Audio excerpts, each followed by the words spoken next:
Yep, it is that time for us to get Oh, wait, kind of sort excuse of me. dangerous, Hello? but we're going to I bring got that back something up in my later. hair. Come on, it's your first week back. You should have expected some silliness. It looks like he He's needs not some talking silliness in to his life. us. Oh, I'm sorry, guys. It's been a day. Oh, I'm sorry, sweetie. Yeah, Sending we hugs. Wait, do we have to do the line for? Do we have to do the line from what SWAT? It's like, who do we have to bribe? Who do we have to pay? Who do we have to kill? yeah we had to put down our puppy today. So Oh no, I'm Oh, so sorry. yeah, You he. should have reached out and let us know. We could have given you the day off. Oh no, this is or at something least I can put do. up a memorial. Yeah. He's not. He's just not. He's not worth all that. He's just You see, a goober dog. Koala Bear is sending hugs and love. Yeah, but no, So's Bird. we we had him done here at the house where because he was afraid of the vet. So Oh, yeah, hey, but poor. Did you hold him? we all sat in there with him. You So okay? yeah, and then we um put him in his little spot in the backyard. So Oh, you have a little. Oh, that's so sweet. That's really mm, nice. That's good. You yeah, loved I him. got outvoted. I wanted to take him to Build-A-Bear, but they wouldn't let me. Well, Build the Bear. If one thing, you would have to just take the skin. And If you would you have, have to clean it and tan it because Build a Bear, if you take a whole carcass to Build a Bear and say, hey, I need you to stuff this puppy, um, they're going to call the men in white coats. They may also call the cops because they will not know that your puppy passed on his own. Your puppy was sick and he passed. They're thinking, oh my God, he killed a dog. Well, they got to get used to it because that's the plan for the wife too. So Oh, okay. I'm coming I don't know down why we're there. thinking about the $6,000 dog. Go and find some type of AI robot. Use the original dog skin to cover it. It'd be just like new. oh, okay, yeah. Yeah. I told my We oldest this is his future. This is his future daddy, oh okay. his future stepdaddy, and he got mad because he's like, how old he says like 31. It's like, Charles just turned 38 this past year, so It's okay. he's like, no, no, I'm not calling He, him I that. thought he already know that his mom is somewhat of a cougar anyway. Yes, It's but like it, it's it's like men my size men my age boring. I need somebody younger that can keep up with my speed and my energy. Mhm. oh, hold on, I just did Yeah. something stupid. Okay, there we go. No. But On a outside of that, brighter note, Oh, wait. mhm. on a brighter note, I'm going to share the story with you guys that has been putting a smile on everyone's face this week. Cool. Okay. It's not cool. It shows you about our education system, but it is funny. So my wife is leaving on Sunday to go to Germany to see her father for the first time since he got sent over there. Okay. And so y'all may never see me again because I don't know if I can function without her. Um, but I was calling AT&T to get, you got to get the international whatever where she can use her phone when she's over there. Oh, there are companies you can buy a card, a thingy, a SIM card, and that'll do it. Well, we'd heard that she could possibly, without even have to do all that, go through just do it on text. She could just do Okay. text for free. And so I was calling to ask them about it. And the gentleman at AT&T was very nice because Micah's mother works for AT&T. We had an older cell phone plan, and Okay. he didn't know anything about it, so he was asking his supervisor and all this. And in the midst of this hour-long conversation, he says to me, "Sir, I know your plan's old, but I do know that a lot of our plans through AT&T have free unlimited call and text to over 20 Latin American countries. I don't know if Germany's included in that." Oh no! Oh no! Oh no! Oh no! Oh no! No! No! No! No! Uh, Oh, okay.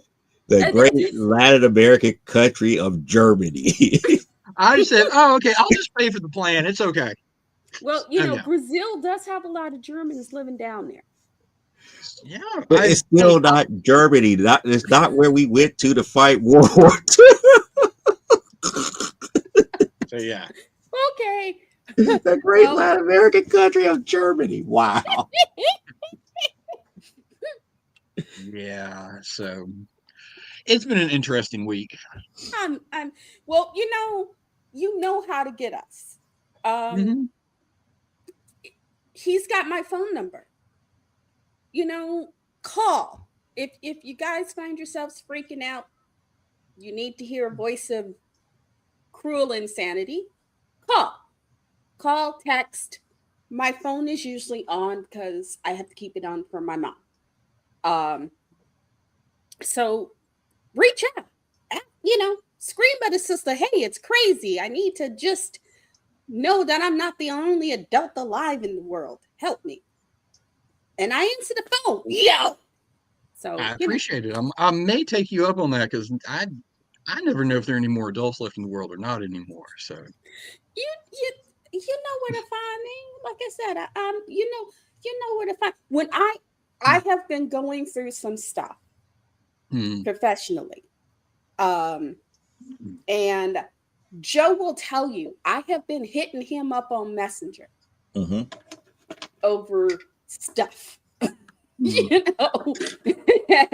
it's like Yeah, she will go. She will go that route. I was like, something's wrong with me. I go like, no, it's not. No, it's not. And then she'll be like, well, this. It's like, no, that's just their process. You're not going crazy. You're doing what you need to do correctly. They are messing up, not you. But when I need something, I reach out to Joe, or I'll reach out to the group and say, hey, blah blah blah.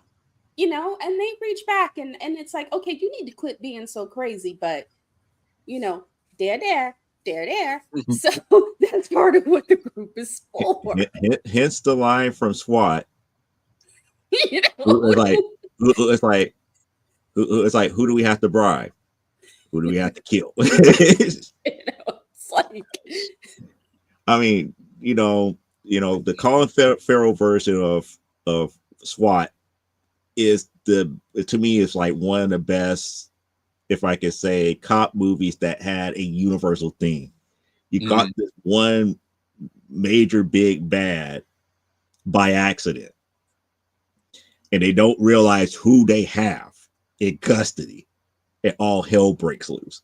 If would it help if somebody did homework time with the girls a couple of days this coming week? It'll be fine. We got our plan of moving forward all set out, and we're good to go. And I have my little corner to go hide in if I need to. So, but well, I won't call you sugar dumpling, but I will at least, And trust me, she probably won't have the latest recipe for things like chili mac anyway. Hey, I make a damn good chili mac. That's right. But I am a trooper. And for Joe, I am completely caught up on KO. Oh, no. See, he's ready to torture me. But we have to suffer through one other thing here, because we still on our Hanna-Barbera kick here. And you missed last week. Last week I changed. I kind of flipped the script. We're not doing like the Adventure series anymore. And I came across by accident on one of the cartoon channels that we have up here that there were a total of 3 Hanna-Barbera cartoons that was, well, actually it should be 4. It's really 4 Hanna-Barbera cartoons that originally premiered in prime time. Do you remember which 4, Cliff? One's a classic. Well, 2 are classics. 2 are classics. and the other two are very, very, very short lived.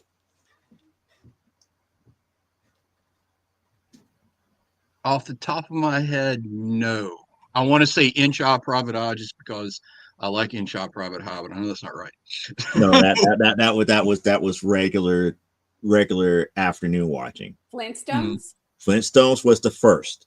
Jetsons, Okay. Jetsons was the first in color in prime time. Really? The Huddles. The where's Huddles was this was another one, third. and Wait till your father gets home was the last one. I'm old.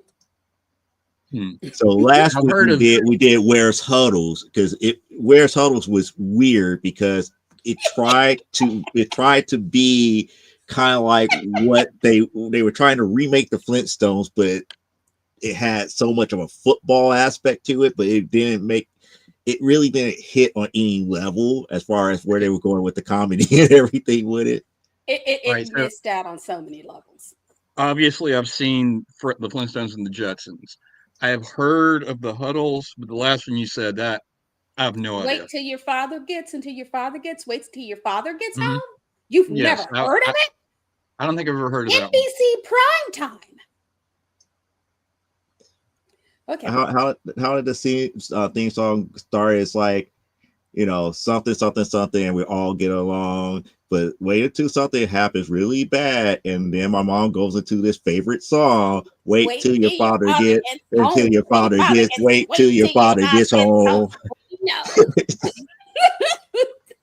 Oh, man.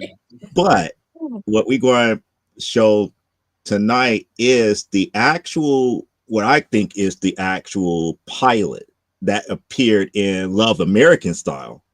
That was technically is the first episode of Wait Till Your Father Gets Home. And I'm surprised that you don't remember it, because Wait Till Your Father Gets Home was pretty much Tom Bosley's first primetime animated series that he did as a voice. He voiced Harry Doyle, the lead role, the father. Huh. So without further ado here, let's go ahead and get into some Wait Till Your Father Gets Home, or as they call it here, it's part of Love American Style. I think it's it was called The Father and some type of love here. Yeah, Love and the Old Fashioned Father. That's what this episode is called. From Love American Style. I want to say circa 1968, I think.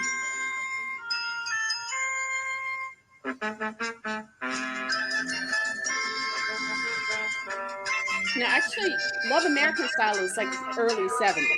Okay. Because it's like 72, 73, 74. My name is Harry Boyle. I'm an average American guy. I love my wife. Sure, we got our problems. My Irma ain't exactly the best money manager in the world. Hello, National Bank. I got your statement this morning, and you are wrong. How can I be overdrawn when I've still got 3 checks left? We owe the bank $84, but she'll straighten it out. She'll write him a check. It's my grown-up son, Chet. He finished college a year ago, and he still doesn't have a job. He says he's trying to find himself. I don't know where he's been looking, but obviously it's not the barber shop. And this is my teenage daughter, Alice. How about that? I gave her money for her dress, and she comes home with seat covers. I love them all, but I'm a realist. As you can see, we ain't exactly the King family. Harry, breakfast is ready. Be right there. Breakfast. Breakfast. I can't hear. Try getting a haircut. It'll clear up your condition. Pop, are you going to start that again? Why does my hair always bother you? Because your mother gave birth to a son, and I'd like to see a boy around the house, not Shirley Temple. Keep it up, Papa. So help me. I'm going to join the army. Don't do it. The country's got enough trouble already. Can you get home early tonight, Harry? Alice has a boyfriend coming to dinner. Yeah, and he's very special, Daddy, so please be early. Well, I've got to get to school. See you tonight. And I got to go, too. You looking for a job? No, I'm going down to the slums to work with the poor. That'll help. You're going to teach him to play tennis? I've called Mary. She'll help dinner tonight. A maid? Why all the fuss over this boy? Well, Alice told me how she feels about him. He just may be Mr. Right. Oh, come on. Alice isn't 18 yet. Well, I was married at 17. Yeah, but you've always been old for your age. You know what I mean. Harry, your daughter is very anxious to make a good impression tonight, so let's help her. Just workplaces? Chet's going out tonight. Oh, good. Things will run smoother. He's always so busy trying to liberate me, I can't get anything done. Well, how do I look? Oh, gorgeous. Really? Absolutely. If you drop dead, they could bury you just as you are. Touching the bubble. Oh, no, Harry. You know I never drink. Well, I thought this being a special occasion. Shall we go meet Mr. Wonderful? You go. Alice, he's here. Good love, everyone. Good love and yellow sunsets. Oh, I remember this. You too. And bright green meadows. Bob! Oh, wow, you look wonderful. Oh, fantastic. Love is good. You met my mother and father? Alice, why don't you show Bob upstairs? Maybe he'd like to freshen up. Oh, yeah, sure. Come on.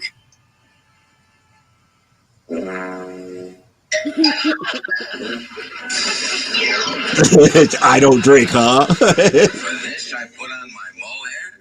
Harry. Here I am.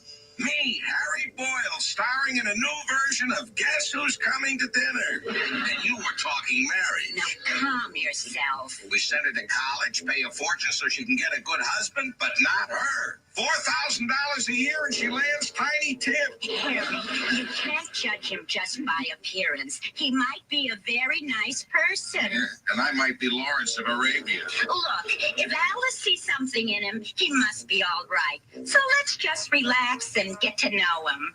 Well, You say you're majoring in humanities? Bob can speak 7 languages. 7 languages! what kind of work do you plan to get into? Oh, he's going to travel to work with the underprivileged around the world. My son's in the same business. It don't pay too well. I'm not interested in money. All I want is the opportunity to travel the world and help where I'm needed. Oh, but it's tough to cross an ocean without money. You can't stand around an airport runway holding up a hitchhiker sign that says Africa. Harry. All Bob is trying to say is that our generation realizes how truly worthless money really is.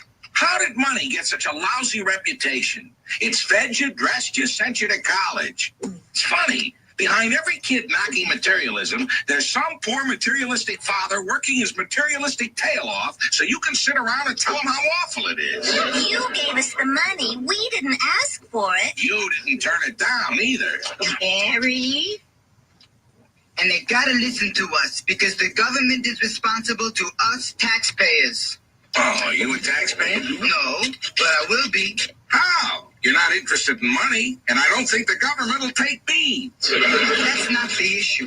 What's important is to get what you're entitled to. But you and your generation, you never speak up. They named you right. Silent majority. Silent. You're a little too tired to go around. Well, that's what our parents were called. Besides, who can be heard over you kids? Now, Harry? We shall overcome. You finished? I'll help you collect the dishes. I can handle it. But I love you. I want to help you. If you really love me, then don't help. I get paid by the hour. The longer it takes, the more I make. That's the establishment's grip on the less fortunate. My first effort will be to educate them. I plan to go down and live for a whole year in the black ghetto. Well, there goes the neighborhood. Good night, Bob. Nice meeting you, Harry.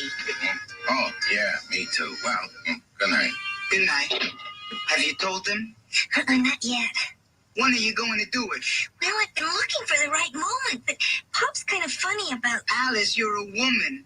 All right, I'll tell them now. I've worn this suit 3 times. A wedding, a wake, and now a disaster. A college man. Educated, huh? Big deal. He's going to be able to say he's unemployed in 7 languages. Now, Harry, you're getting worked up over nothing. Nothing, huh? How would you feel if your daughter was seeing that creep? Alice is my daughter. Yeah, well, you know what I mean.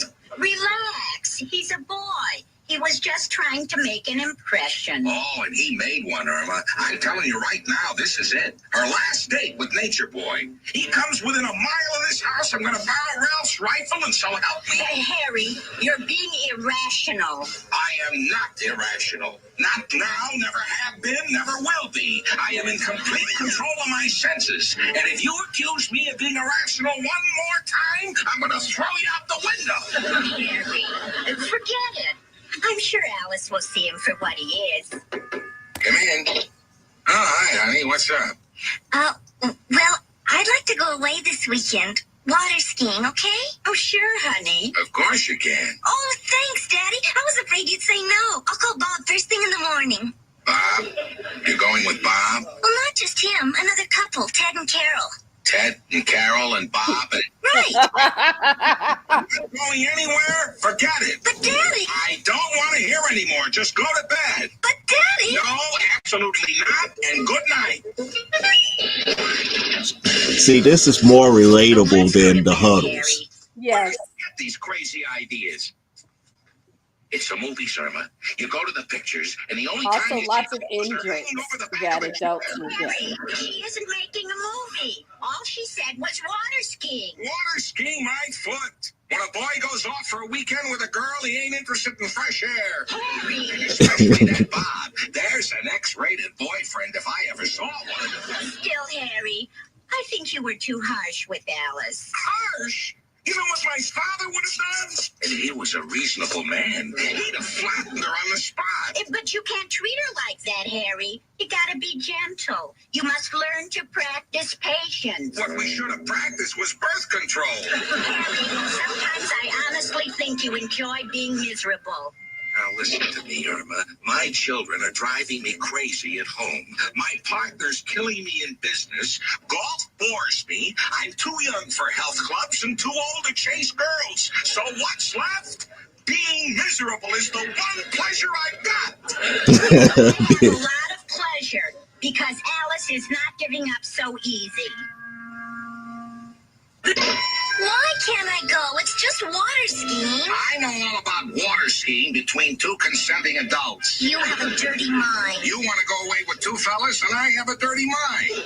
Daddy, don't you trust me? You raised me. I raised you. I didn't raise the others. Well, for goodness sakes, didn't you go away for weekends when you were young? Certainly. And that's why you're not going. You let me go away. That's right. Why him and not me? Because boys don't get pregnant. This is the 20th century. Times are changing. Boys and girls do go away together. I don't care. You don't know enough. For goodness sake, Daddy, I take sex education in school. Fine. Learn in school. But I don't want you doing homework. Attitude. Sex isn't a secret. I don't want to discuss it. Daddy, I'm not a child. It has nothing to do with it. Your mother is 47, and I don't discuss it with her either. You and Mother ever go away together? Never. Harry, you know, as a matter of fact, That's the trouble in this house. There's no communication. All right, I'll communicate. And here's my message. You're not going. Harry, it just seems to me that if we don't want her to go, we gotta give her an alternative. See, that's Sam Johnson's son, isn't it? How do you think Alice would like him? Oh, no. If this is what you want, I'll go out with him. Now, I don't want you to hold it against him because he's got a haircut and his shoes are shiny. Oh, that must be him now. Good evening, Mrs. Boyle. Evening, sir. Now, you remember our Alice? Sure. Hi, Alice. Well, shall we go? Not too late now. Don't you worry, sir. I've got classes tomorrow. Well, good night. Did you hear? He called me sir. A regular backbone. Oh, yeah. 10:30 at home already. father asked for more. Well, did you have a good... Do you have any other suggestions? Hey, a nice-looking boy like that? Daddy, don't you understand? Appearance has nothing to do with what a boy is like. What happened to your He sleeve? tried to pull me back into his car. I'll kill him. Now will you admit you're wrong and let me go? Look, honey, maybe I was wrong about the boy, but I am not wrong about the weekend. Oh, you're impossible. If Carol Harris is going, so can I, and I am going.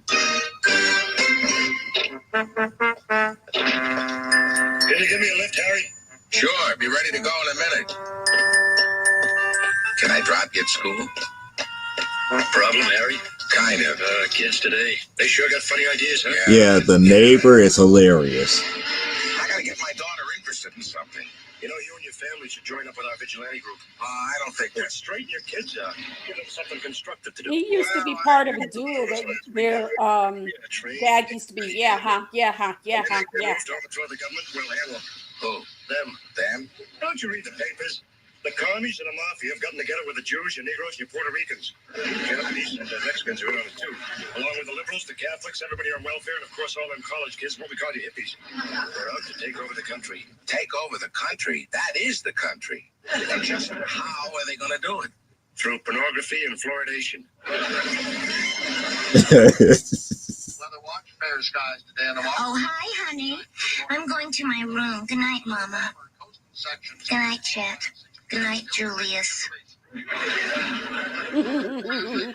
It can't go on like this, Harry. She hasn't said a word to you in 2 days. Do you want to let her go? Why don't you talk to Carol's father? He's letting her go. Harry, let's go talk to them. I mean, they're parents. Maybe they can help us make some sense with the kids. I'm not going, and that's my last word. The way I see it, times have changed. We gotta change with them, man. Yeah, that's right, honey. You mean like you, with that stupid outfit you're wearing? These clothes are today, baby. The clothes may be today, but they're covering yesterday's body. Be in style like me. That's some combination. Hot pants and surgical stockings. You ought to really try this. It's luminous. Real cool. Do you think it improves her? To me, it's like painting the Titanic. Incense, heavy, turns me on. And you've let your Carol go away like this before? Right on, right on. You gotta give them latitude. Ask any psychologist. There's Carol now with her boyfriend Ted. They're fun-loving kids. Of course, my Carol is very popular with the boys. Your Alice go. Like being with Carol would be an experience. I mean, she'd really learn a lot. Well, I think we better be going. You guys splitting so soon? Hey, I hope this little talk has helped you dig the scene. It certainly has. Now, you gotta get with it, Harry. It's not like when we were kids. You pick up a paper, you read about life swap, and I think about things like that. I believe it. How does she breathe? Through her ears. I'll bet she's popular. Harry. You don't have to say it, Irma. Well, thanks for going over there anyway. My pleasure. What are you going to do about Alice? Well, she'll get over it.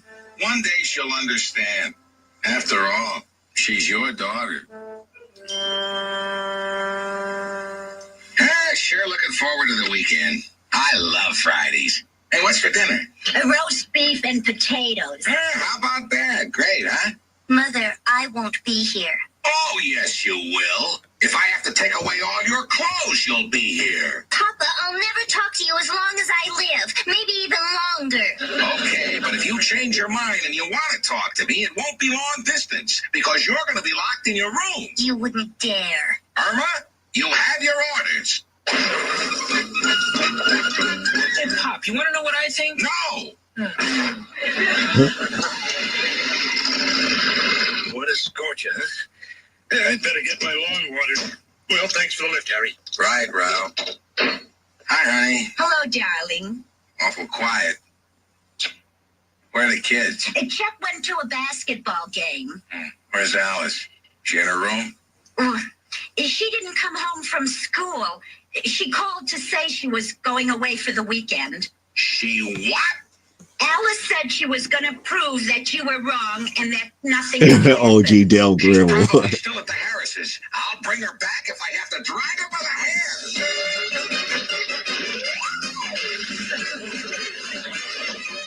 What's up, Harry? Trouble. My daughter didn't come home from school. She's been kidnapped? Well, I don't want to go into it, Ralph. I just want to find her before they take her away. Oh, don't worry, Harry. Harry, they won't get away with this. We'll cover the countryside. We'll find her. Hello, Charlie. No.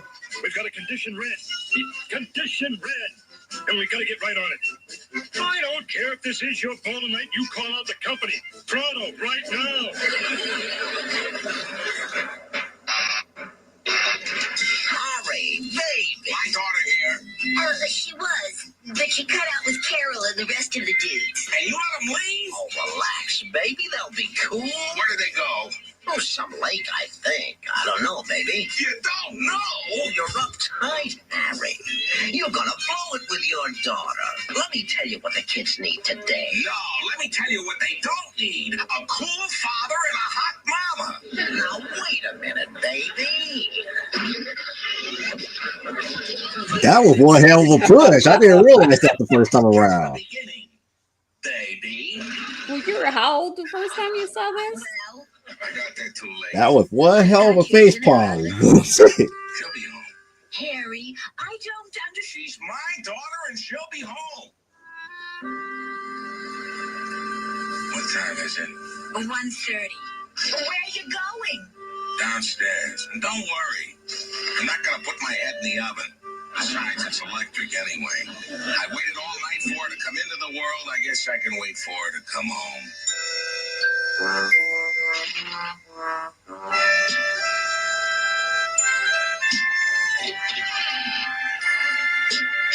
Oh, Papa, I'm glad you're awake. Oh, I got interested in this book. Oh, you were right. I thought we were going water skiing, but You don't have to say it, honey. I hope I didn't upset you and Mama too much. Don't be silly. If I was upset, could I sit here reading?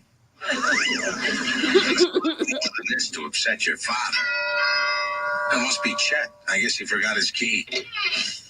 Don't worry, Harry. They can't. All the roads blocked. Let's have some pictures of Alice. Ralph, she's home. That won't stop us. We'll find her anyway. Ralph, she's here. Oh, she's here. The kidnappers released her, huh? Well, that figures. The minute they hear B Company's on the job, they crack. We've done it again, folks. Glad we could help out, Harry. Well, thanks a lot. Well, should we turn in? A good idea. It's 2 in the morning. 2. And Shed isn't home? Wait till I get my hands on that boy. I tell you, we're too easy on these kids. Julius.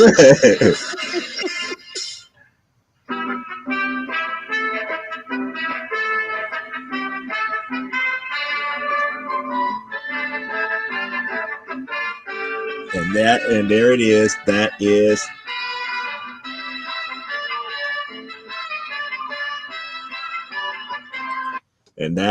the actual, what I think is the actual pilot for the series here. I don't think there was any more that was on Love American Style outside of that one. No, that was just the one they showed on Love American Style, and then it then went over and then I think it was the following year or so that the series appeared on NBC. Yep.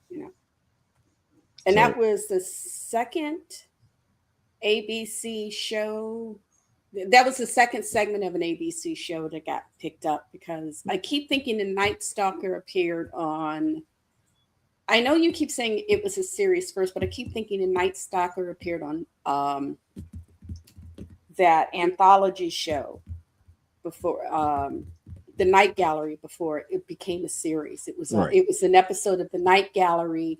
So the Night Gallery and Love American Style were two shows that pushed other shows out, because I know that I saw that episode and it was like, oh, whoa. Well, You know, it's weird when it comes to what they call quote unquote backdoor pilots. I don't consider this a backdoor pilot because, like I said, it was a full segment. it was a full segment. Just like the Night Simpsons were. Stalker. Yeah, Simpsons was a statement on Tracy Ullman before it became his own show. Yeah, it was skits on Tracy Ullman that then proved so popular that I guess they went to Groening and said, "Hey, looks like you may have something here. Do you think you can do this as a series?" And history, and thus history was made.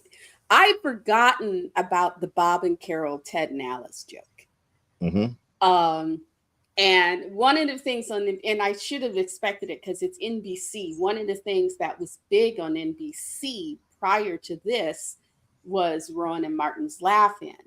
And one of the little segments that kept popping up on that show were Bob and Carol and Ted and Alice jokes, because there was a movie that came out called Bob and Carol and Ted and Alice. And it was about these two couples that start becoming a foursome.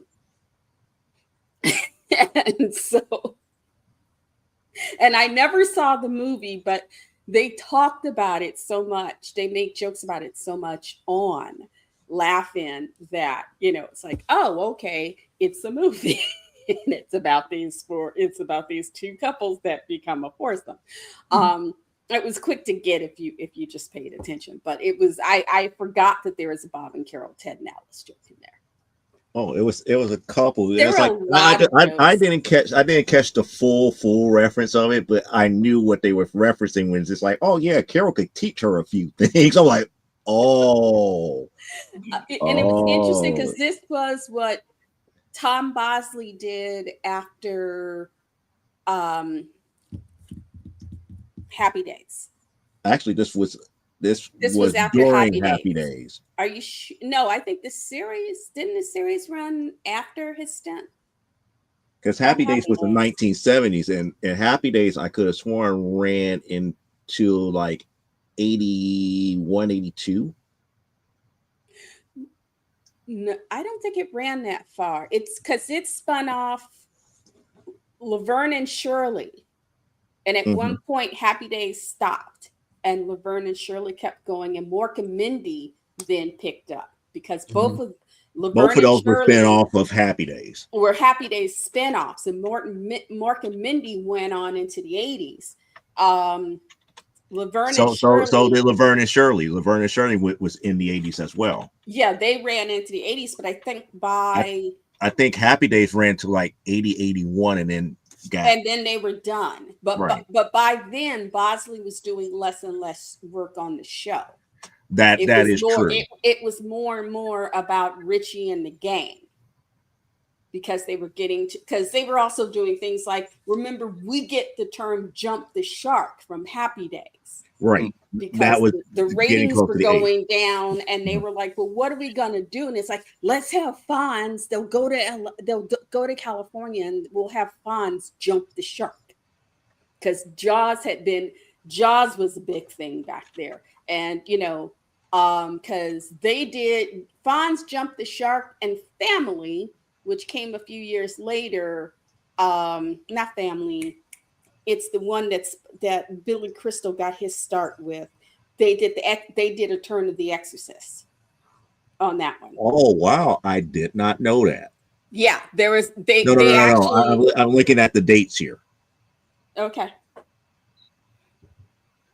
But they actually Wait Till Your Father Gets Home predates Happy Days by 2 years.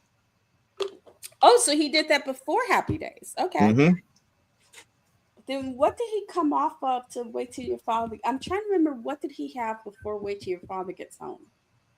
Or at that time was he just doing a lot of guest spots on shows? Because at one point I think he was like doing a ton of guest spots. It was not unheard of to turn on the TV and you'd see him on Batgirl and then you'd see him on Bewitched and you'd see You know, Right. there were about six. There'd be a week where you would see Tom Bosley just pop up on sitcoms. And they kind of twist his arm to actually do this role too, because he originally refused to be Harry Boyle. Ah, okay. Because I remember that part of it. But Happy Days premiered January 15th, 1974. Okay. While Wait Till Your Father Gets Home was September 12th, 1972. So by almost 2 years. I was 11. I was 11. I was 10, I think, when they premiered it on Love American Style. And then a year later, it ended up on NBC. So yeah, that was about that was around that time. It was a different age. You know, TV was a lot different back then. Yeah.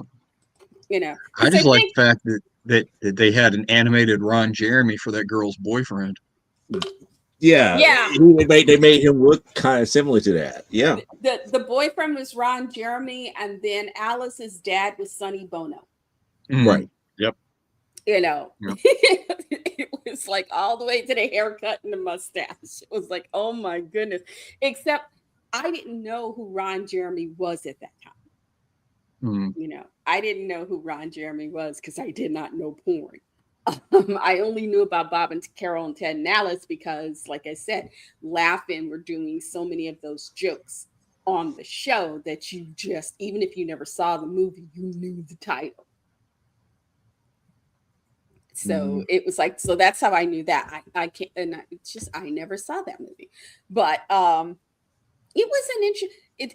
TV was in some ways more experimental back especially then. during that time. Because that was during a time where the Monkees were doing their thing, I believe. The Monkees was coming off Saturday mornings on ABC. The Monkees were Saturday mornings on ABC. They were part of the Saturday morning lineup. Was how we saw the Monkees.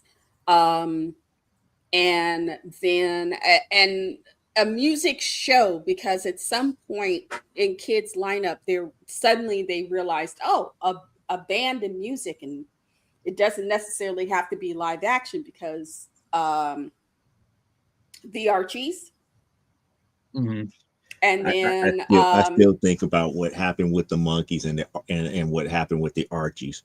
If it wasn't for the Monkees, we would not have the Archies. No, you know.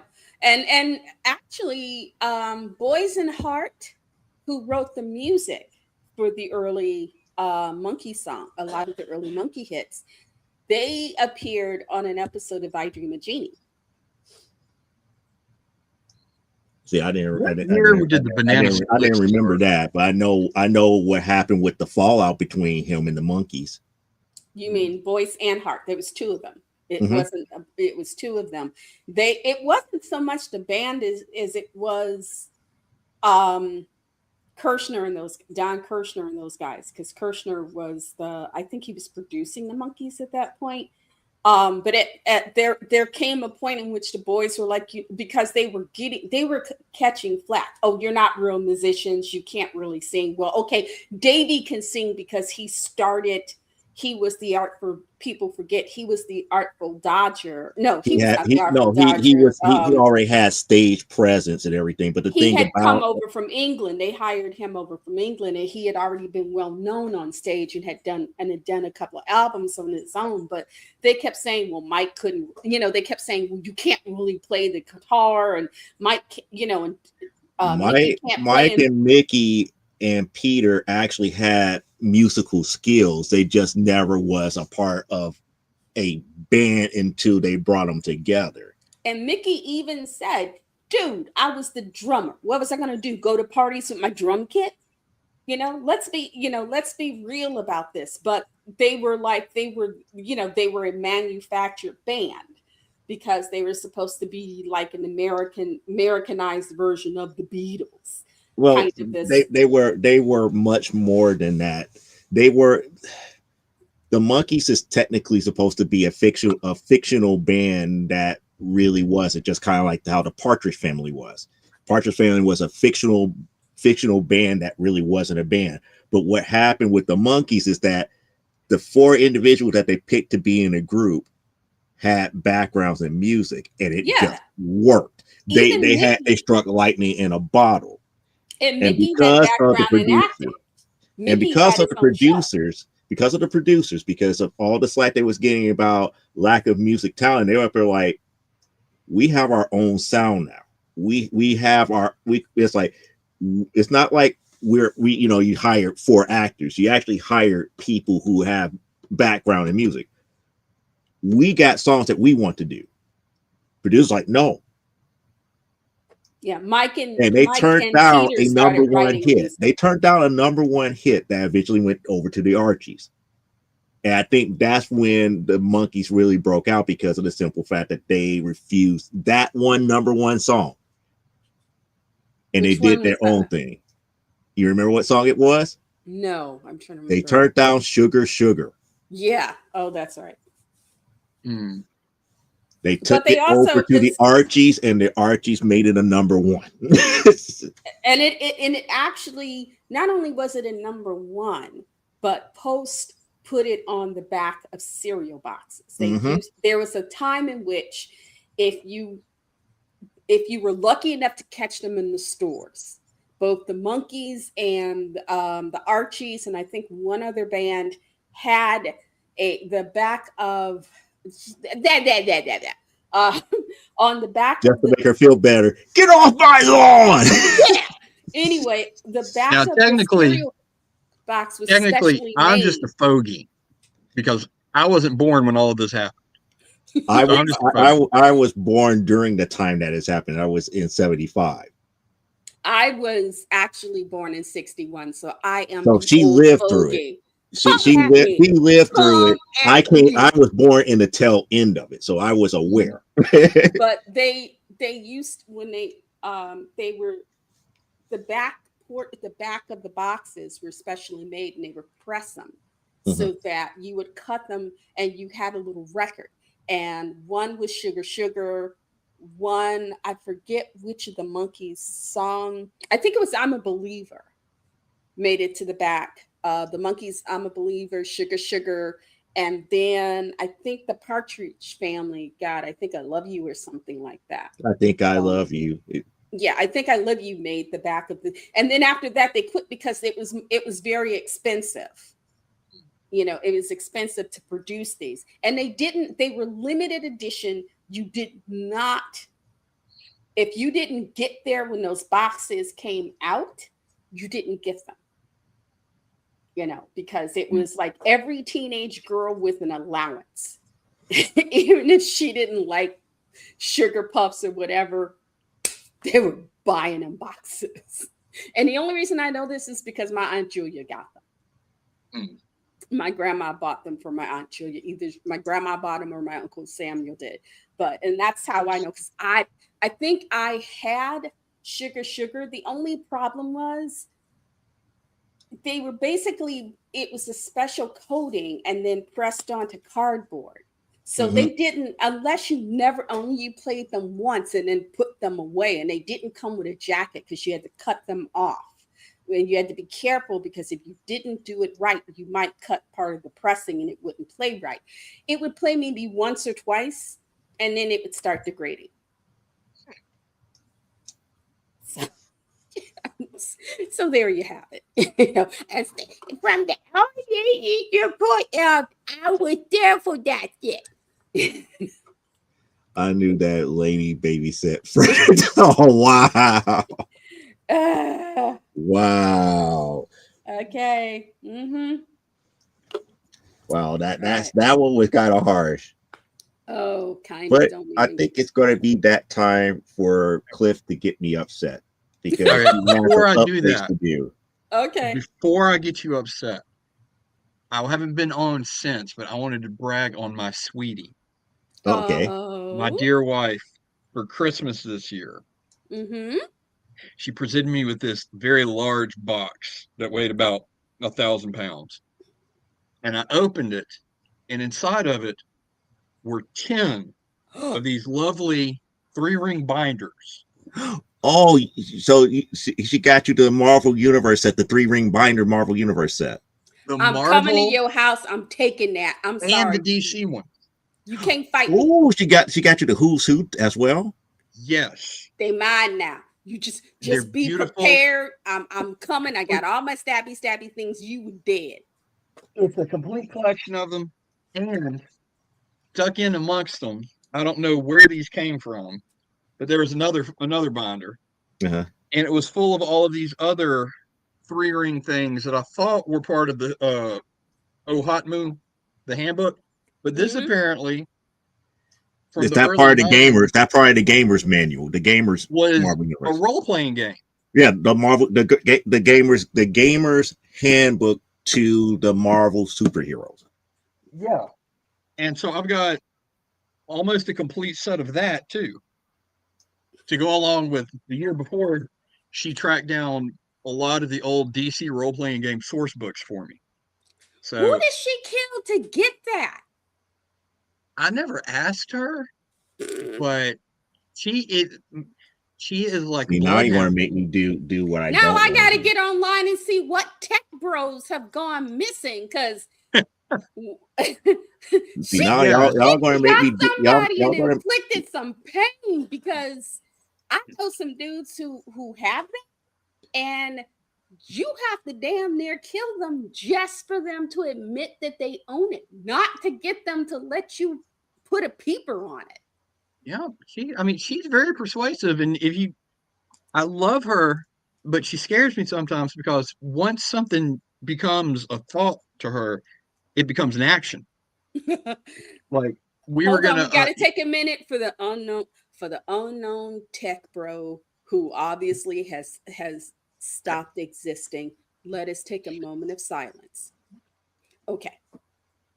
because I told her, since she's leaving to go to Germany this weekend, I wanted to spend some time with her before she left. I was like, I want to have some time with you before you go. So last Monday, she came up to me and she goes, "We're going to Hot Springs." Whoa, she done took out Nicolas Cage. So she's at fault for the $1.5 million copy of Action Comics #1. Yeah, yeah. It's like you gonna give me this, or you ain't gonna make it till morning. Yeah, that's her. Or But yeah, maybe. she goes, "We're going to Hot Springs this weekend. I already set it up." I was like, "Oh, okay." So yeah, thought action. It's Hey, beautiful. well, dude, It's beautiful but take scary. some energy, take some underdog super energy pills with you. Mhm. Work on your Or the abs. Roger Ramjet, what is it called? That give him the strength of 20 animal bomb for 20 seconds. Yeah. No, well, we went last weekend, and it was awesome because I hadn't been to Hot Springs since I was like a little kid, so I never didn't know all the stuff that grown-ups do there. But because I'm a giant old person too, our Airbnb we stayed in was my favorite part because it came complete with a waffle station. I Well, was like, this is work perfect. on them abs. Strengthen them abs, boy. You gonna need it. I don't need something. So, but yes. So I wanted to brag on her because I was not expecting to open up a 200-pound box and it'd be full of who's and handbooks of the Marvel Universe. So Well, before you get started, mhm, I did not do a lot of reading this week. It's been kind mhm. of a crazy week, but I have been watching on Netflix. You can find it. It's called Frieren Beyond Journey's End.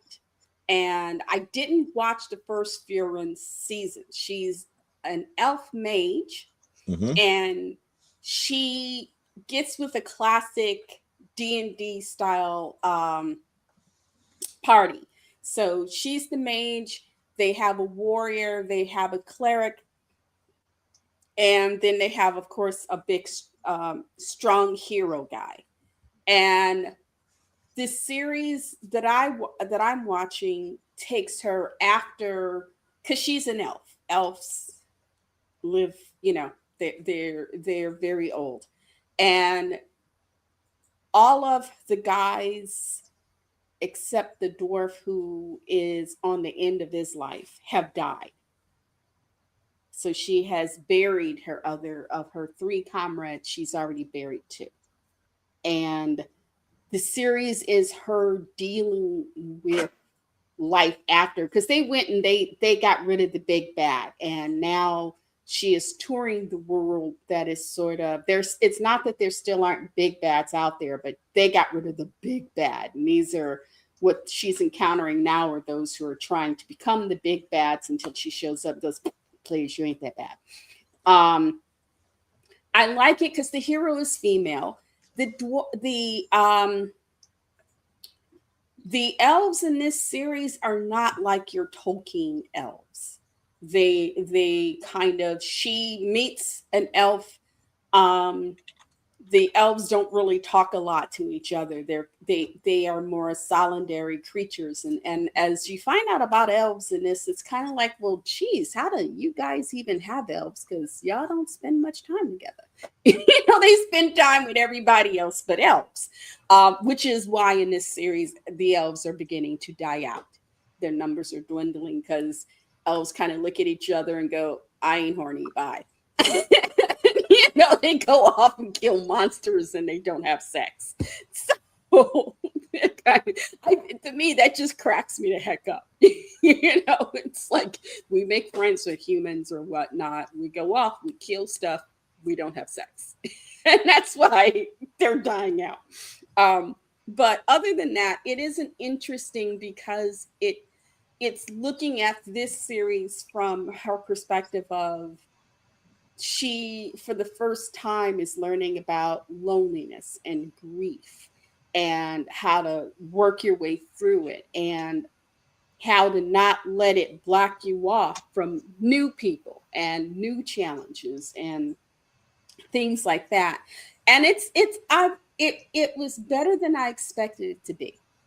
So, young girls, if you're looking for something for everyone, Beyond Journey's End, I think it's made specifically more with girls in mind. Not that guys can't watch it and go, "Oh, that's a good series," but I think this was, at least this series was made more with girls in mind, to give girls kind of a hero that they could kind of look up to.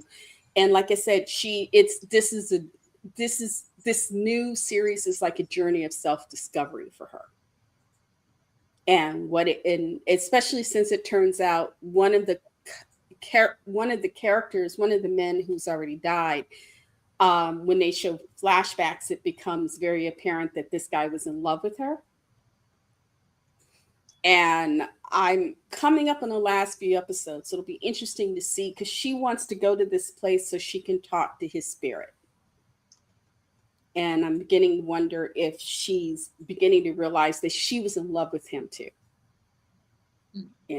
So, but yeah, it's definitely one I enjoyed. And I have not sat and watched it. I was planning to go through it this weekend. I hear a second season of Fallout is good.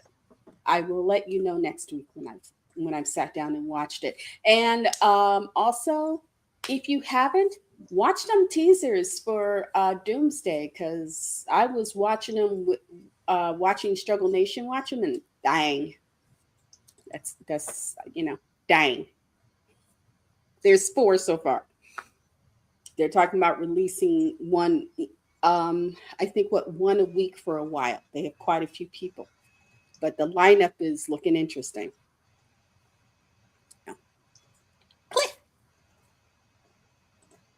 Hey. Hey. All right, so I'm not going to sit up here and go through all of these in depth. What? We're waiting on that. Main 2, but I will show you. I went through, because this was DC's All Fight Month for DC KO, and I read Night Fight issue 2, DC KO issue 2, and then we get into the individual fights that they broke off into their own issues, which almost gave me a stroke. Superman versus Captain Atom.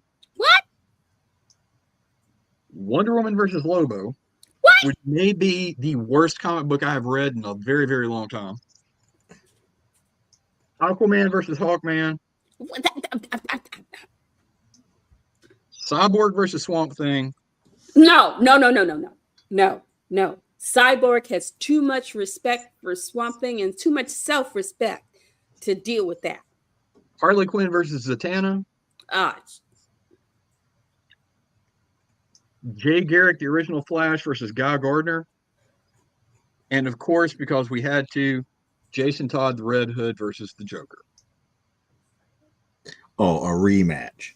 Now, just a little pretense here.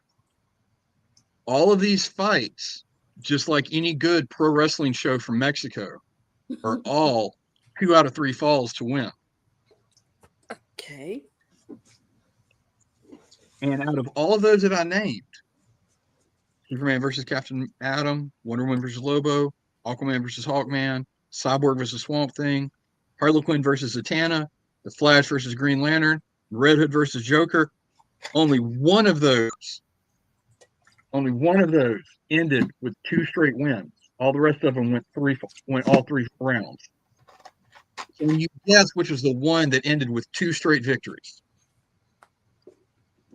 The Harley Quinn, and whatchamacallit? Nope. Lobo and Wonder Woman.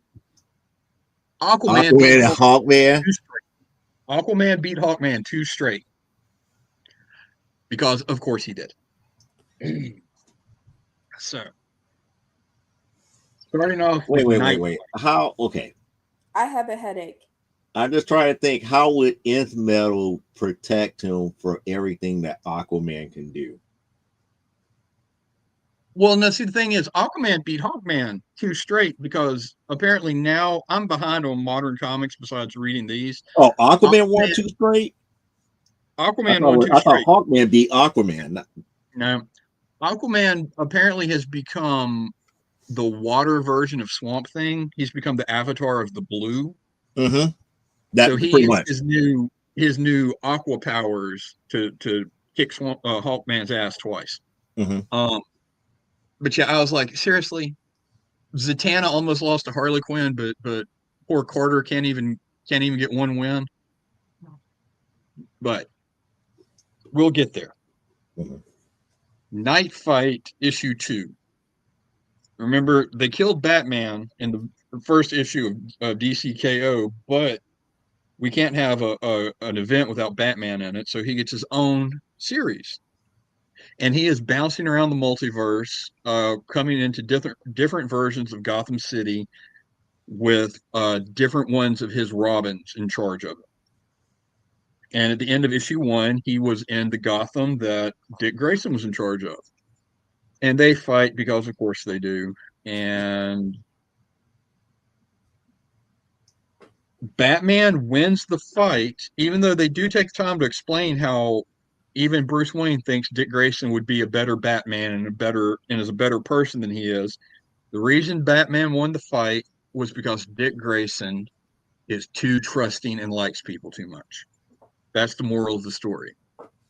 Be a paranoid schizophrenic like Batman and you can win any fight.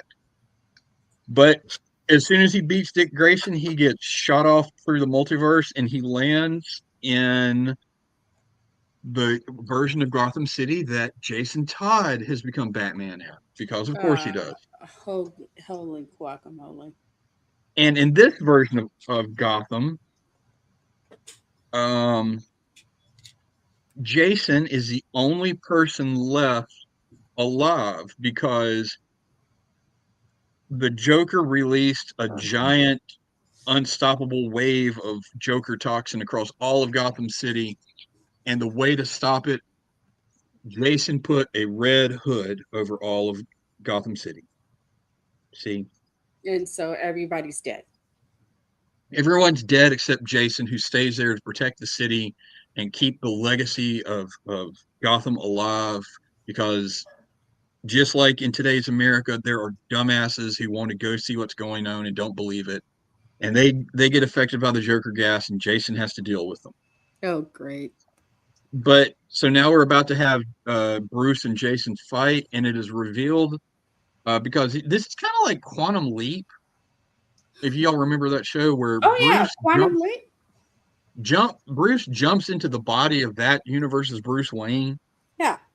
So in the last issue, he jumped into a Bruce Wayne who had a midlife crisis and went in the Lazarus pit and went crazy. But in this universe, as the last page reveal, Bruce Wayne's nowhere to be found. He jumped into Basil Karlo, the original Clayface's body, who somehow believes he's Bruce Wayne. Oh, wow. Oh, great. So Okay. the next issue will be Jason Todd versus Clayface Batman. It's like, yeah, you're Bruce. No, I really am. No, we get it. Yep. You're Bruce. No, you're not. No. Yes, sweetie, we get it. Here, have a biscuit. Here, have a biscuit. Which is kind of an interesting turn because if you remember in the original Hush series, Clayface pretended to be Jason Todd. Yep. So now Bruce is Clayface and Jason has to fight him. So, but then we get into the main event of the series, DC KO issue 2. And I'm just going to go on record and say, I usually am really big into event comics. I love the big crossovers. The wackier, the better to me. But this one might have gotten me at my breaking point. This is a little too much even for me. So it starts off at the end. We're going into the second round of the competition. After last issue, we got rid of half of the competitors. And now we're down to the last, to the next 32. And they've been transported to what they say is the world of the dead Titans, which is where Darkseid came to gain his Omega power. And instead of it being a fight, it's a scavenger hunt. Where scattered throughout this world, they have 16 items of power from the DC universe that whoever finds them can use, and the people who don't find one of the 16 are eliminated. Now, this is where I started losing the plot, because here are the items of power out of the entire DC universe they decided to pick. Blue Beetle Scarab. Okay, that makes sense. The God Killer Sword, which I think was from Wonder Woman. No, I thought that was Mangog. It might be. That one was, I couldn't remember exactly where it's from. The Whirlgog, or Whirlgog, which was what powered the android Hourman in the 90s. Right. Ray Palmer's belt. Yeah, I could see that because I forgot the reason why. It's like, for some reason, Ray Palmer's belt has access to multi microverses. Yeah, it's something to do with the White Dwarf Star energy Right. in it. A mother box, Psycho Pirate's mask, Thor's hammer, Mjolnir, Bane's venom. Yeah. Reason Bane's venom because they have perfected it. There is a perfected form of Bane's venom that does not have any side effect. Okay. Super steroids next to a mother box and Thor's hammer just doesn't seem that big of a deal to me. But yeah, okay. But you know how DC is. Yeah. A Speed Force ring, which I guess has Speed Force energy in it. And instead of one, it has all of the lantern rings from all the different colored lanterns. Johnny Thunder's pin that has the Thunderbolt in it. The Claw of Horus, which was one of Hawkman's gimmicks. Katana's sword from the Outsiders. The Lasso of Truth. And Starman's Cosmic Rod are the ones we know. And then it says, and one mystery item. And it's just a question mark. Right. I could see Starman's rod. They haven't explained exactly how much power it actually wields. The only problem I have with it is the Golden Age Starman's cosmic rod, which Mhm. technically that's the gravity rod. It was the one that Stargirl and Jack Knight have that was a cosmic rod, the longer one. Right. But okay, so now they're all going off to fight for him. They're going through. Etrigan and Wonder Woman start fighting for whatever item they're closest to. And okay, I know she's Wonder Woman, but she's not going to beat Etrigan with one kick. I'm sorry. Yeah, that's true. Then Giganta shows up, and before Giganta can do anything, the Joker has found the Atom's belt. And I did not realize that the Atom's belt could make you grow like Giant Man. Yeah. So he steps on Giganta and squishes her and then eats her. Because of course he does. Then we have more fighting. Plastic Man and Metamorpho fight, which is kind of cool to think about. That would be a cool fight to watch. Well, it's only 3 panels and Metamorpho wins. That's kind of sad. Yeah. Considering that E.O. O'Brien's immortal. Exactly. Then Jay Garrick and Guy Gardner are fighting over the Speed Force ring, and Harley Quinn ends up with it. Then of course we have to have Lex Luthor and Superman fight, and Lex has powered up his suit with all these different forms of kryptonite, and from somewhere he has a sword made out of the Phantom Zone. I think he perfected it. Yeah, well, he cut off Superman's hand with it, and then just walked off. And then Lobo, of all people, ends up with Bane's venom. That's the one person you don't want to have that. No. Let's see, and then Starro shows up, and Lobo rips him apart, but all the little pieces turn into other Starros and start trying to take over the heroes and the villains. Mm-hmm. Until Wonder Woman picks up Mjolnir and lightnings them all to death. Jason Todd ends up with the Blue Beetle Scarab and makes guns because, of course, he does. Wait, the Scarab actually allowed him to do that? Yeah. Because again, the Scarab has to bond with the user. If it doesn't bond with the user, it does nothing. Then Big Barda gets killed by the Joker, who shrinks down inside of her brain and kills her. What? Yeah. And then this one's kind of funny. King Shark picks a fight with Vixen. And King Shark is a shark. King Shark's a shark. Yes. And that still doesn't mean that Vixen can summon the powers of a shark and beat him at his own game. Well, see, that's where it gets funny, because he's talking about, I'm a great white, channel whatever you want. I'm the top of the pyramid, toughest fish in the ocean. And she goes, but see, I can channel the powers of anything on Earth, including Dinosaur Island. And she channels the power of a megalodon. Oh, she pulled the Sci-Fi Channel on him. Yes. And see, Star Sapphire beats Lex Luthor to the power rings, and so she gets all the different Lantern spectrums on her hand except one. Luthor ends up getting the Black Lantern ring because, of course. Yes, the ring of death. Death ring. I'm old, okay? I'm old. Wait, but how wait, okay. I'm wondering how that's going to work now. Well, he doesn't have it very long. He gets it and uses it to bring back to life all the old gods and titans that Darkseid had killed on this island they were on. Captain Atom, while this is happening, takes out Supergirl and pisses off Superman.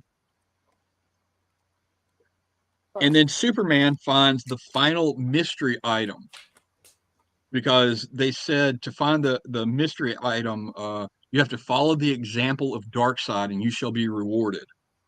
Gummy And bears? because Darkseid apparently sacrificed himself for ultimate power, Clark took a shard of kryptonite and shoved it through his heart and died. But when he died, he came back to life with his hand, of course. But he had gained the last mystery item, which was Darkseid's Omega powers. So he has Omega Beam heat vision now. Oh, great.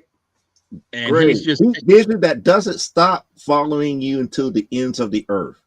yeah. And so he takes out all the zombies, and we're left with our final 16, which are the ones we talked about in the fights coming up. Joker, Lobo, Jay Garrick, Superman, Guy Gardner, Zatanna, Hawkman, Lex Luthor, Harley Quinn, Jason Todd, Aquaman, Captain Atom, Wonder Woman, Swamp Thing, and Cyborg. But it kind of threw me off because there's a picture of panel of Etrigan here, but he's nowhere to be found in any of these books. That one kind of confused me. King Shark became a fish stick. Yep. Yes. And then the very last scenes we see are inside the watchtower, where instead of the quintessence, we have the quantum quorum Right. of Gorilla Grodd, Doomsday as the time trapper, the World Forger, and a Darkseid possessed Booster Gold watching everything. And Booster decides it's time to unveil himself, and Booster Gold, with a fraction of the power of Darkseid, kills the time trapper, who is also Doomsday. And that's the cliffhanger for issue 2. Okay. Yeah. Was that And your then wife? Oh, was that the missus or your daughter? Was that the missus or your daughter? That was the little daughter. She's playing the video game, and she came to tell me she got 9 kills on it. I was like, oh, okay. Yes. Yes. Which is amazing because she plays on 1 foot hopping up and down. She got energy. She got something. For art, I found the channel. It's one of the channels I follow. It's called Proco. And it's just art instructions. You can look at the videos, find the ones you like, and create a playlist for her. Okay. Send me the link in the group chat. Yeah, okay. I will forget that now. I will. I actually have a list of artists, a lot of which are women, that she might like to watch, because they not only talk about being artists, but one is about to become a mommy. One became a mommy a couple of years ago. So they talk about not just art, but the challenges they're facing as women trying to raise a family and do the work and stuff. So it's it's that sort of extra feminine sort of voice talking about, here are challenges that, if you want to become an artist, these are challenges. If you're a woman, you're going to face, how to be that artist and still have a marriage and still have, still raising a kid. And Minnie Smalls is lucky because her husband's a chef. So there are times when he'll come home and cook or bring food, and so she doesn't have to. But Nice. But yeah, there are quite a few artists, and like I said, I'm still going through my list to find who I think might be really good for her.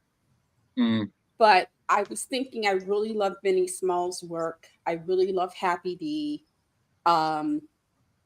Drawing with waffles is a lot of fun. She's younger than them, but she's still a lot of fun. But she's got some neurodivergency issues, and she took the time. Several artists after 2020, from 2020 to 2024, suddenly started dropping off because they realized they were burning out, because the algorithm as an artist, you're constantly trying, and it's even hard on Instagram. You're constantly trying to create work because the algorithm is demanding that in order to get your stuff out there, you have to keep producing and keep producing and keep producing. And some of them have talked about how they've had to pull back because otherwise they feel they're not producing anything of value. They're just producing work for producing work, and they don't feel like they're growing at all. But like I said, I'm trying to find those. I just watched on Proco. There was a young woman, Asian woman, who just did a great class on painting traditionally. So I'm trying to find and Mini Small and Happy D and Drawing with Waffles, as well as some others, are traditional artists. Does she like manga more than does she like manga or anime type stuff? Yeah, they're way more into anime than they are anything else. Then Sarah Fabrizi and Sarah Fabrizi would be good for her because Sarah Fabrizi and like I said, I'm gonna make a list of people for you, and I'll pop it in the group because there are artists I follow because they get a lot of the different companies like Artists, Artesia, and whatnot send them their new supplies, and then they do videos and they'll say, hi, these guys just sent me this, but I'm going to give you my honest opinion. And they'll sit there and they'll talk about the different supplies, how good they feel, how good they don't feel and stuff. And Lindsay Relic, the Frugal Crafter, probably knows more about Copics. The only person on this planet I think who knows more about Copics and using Copics would be Miyazaki Sensei. You know, he's about the only other person I think who knows more about Copics than she does, because this woman has probably used every version of Copics to come out. And she's got a section of her wall that's nothing but Copic markers. Nice. So she's, but in regards to what is out there, and because one of the things I need to know is what supplies is she looking to use, or what is she looking to do? Because I still have to get her box together. Right.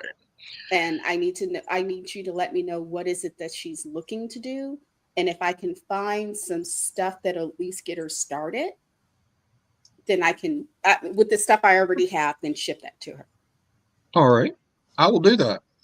Of course, I'll have to she has to make a decision, so we'll see how that goes. Well, I was going to say, if you want to set up a time where even if it's just on the phone, she can call me, we can sit and talk. She can tell me about what she's looking to do.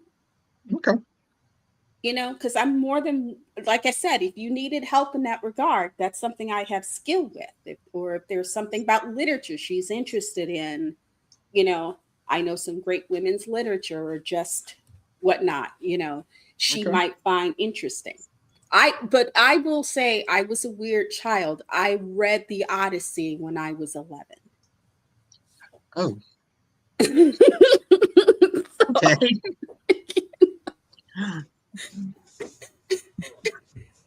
So, just so you know, I read the Odyssey at like 11, which is not, I was told isn't normal for most children. No, by no means that was normal. I just thought it was a lot of fun. It is a fun series. It was. I didn't read the Odyssey until what, 15, 16. I think we had to read part of it in school. Yeah, that's the reason why it was 15, 16. Yeah. No, by the time I was 14, I'd read the Iliad, the Odyssey. What is it? I'd read A Midsummer Night's Dream, Romeo and Juliet, Macbeth. Trying to think, was it Henry III? Yeah, Henry III. So I was a weird child. I was one of those teachers that's like, oh, you can read that and understand it. It's like, well, yeah, it's kind of like it's the same as the King James Bible. And it's like, okay, fine, here, read this. So, I had teachers that thought my brain was fun to mess with. So, but I won't do that. And Lane being like, challenge accepted. Basically, challenge accepted. But yeah, because Charles, within this household, my youngest knows, he knows Pokemon and Yu-Gi-Oh. Charles knows Yu-Gi-Oh! And manga and games, and Courtney knows all sorts of manga and games and stuff. So, we can find stuff that, that hopefully will interest her brain and push her along learning wise. And yes. I won't be so cruel as to make her watch I wouldn't make her watch like Vampire Hunter D or anything like that, or Hellsing Ultimate. Oh, we watch Hellsing over here. It's okay. Have you watched the abridged? Have you watched the Team 4-star version? No, we've only watched that by yourself. Watch that by yourself, because you don't want. Oh,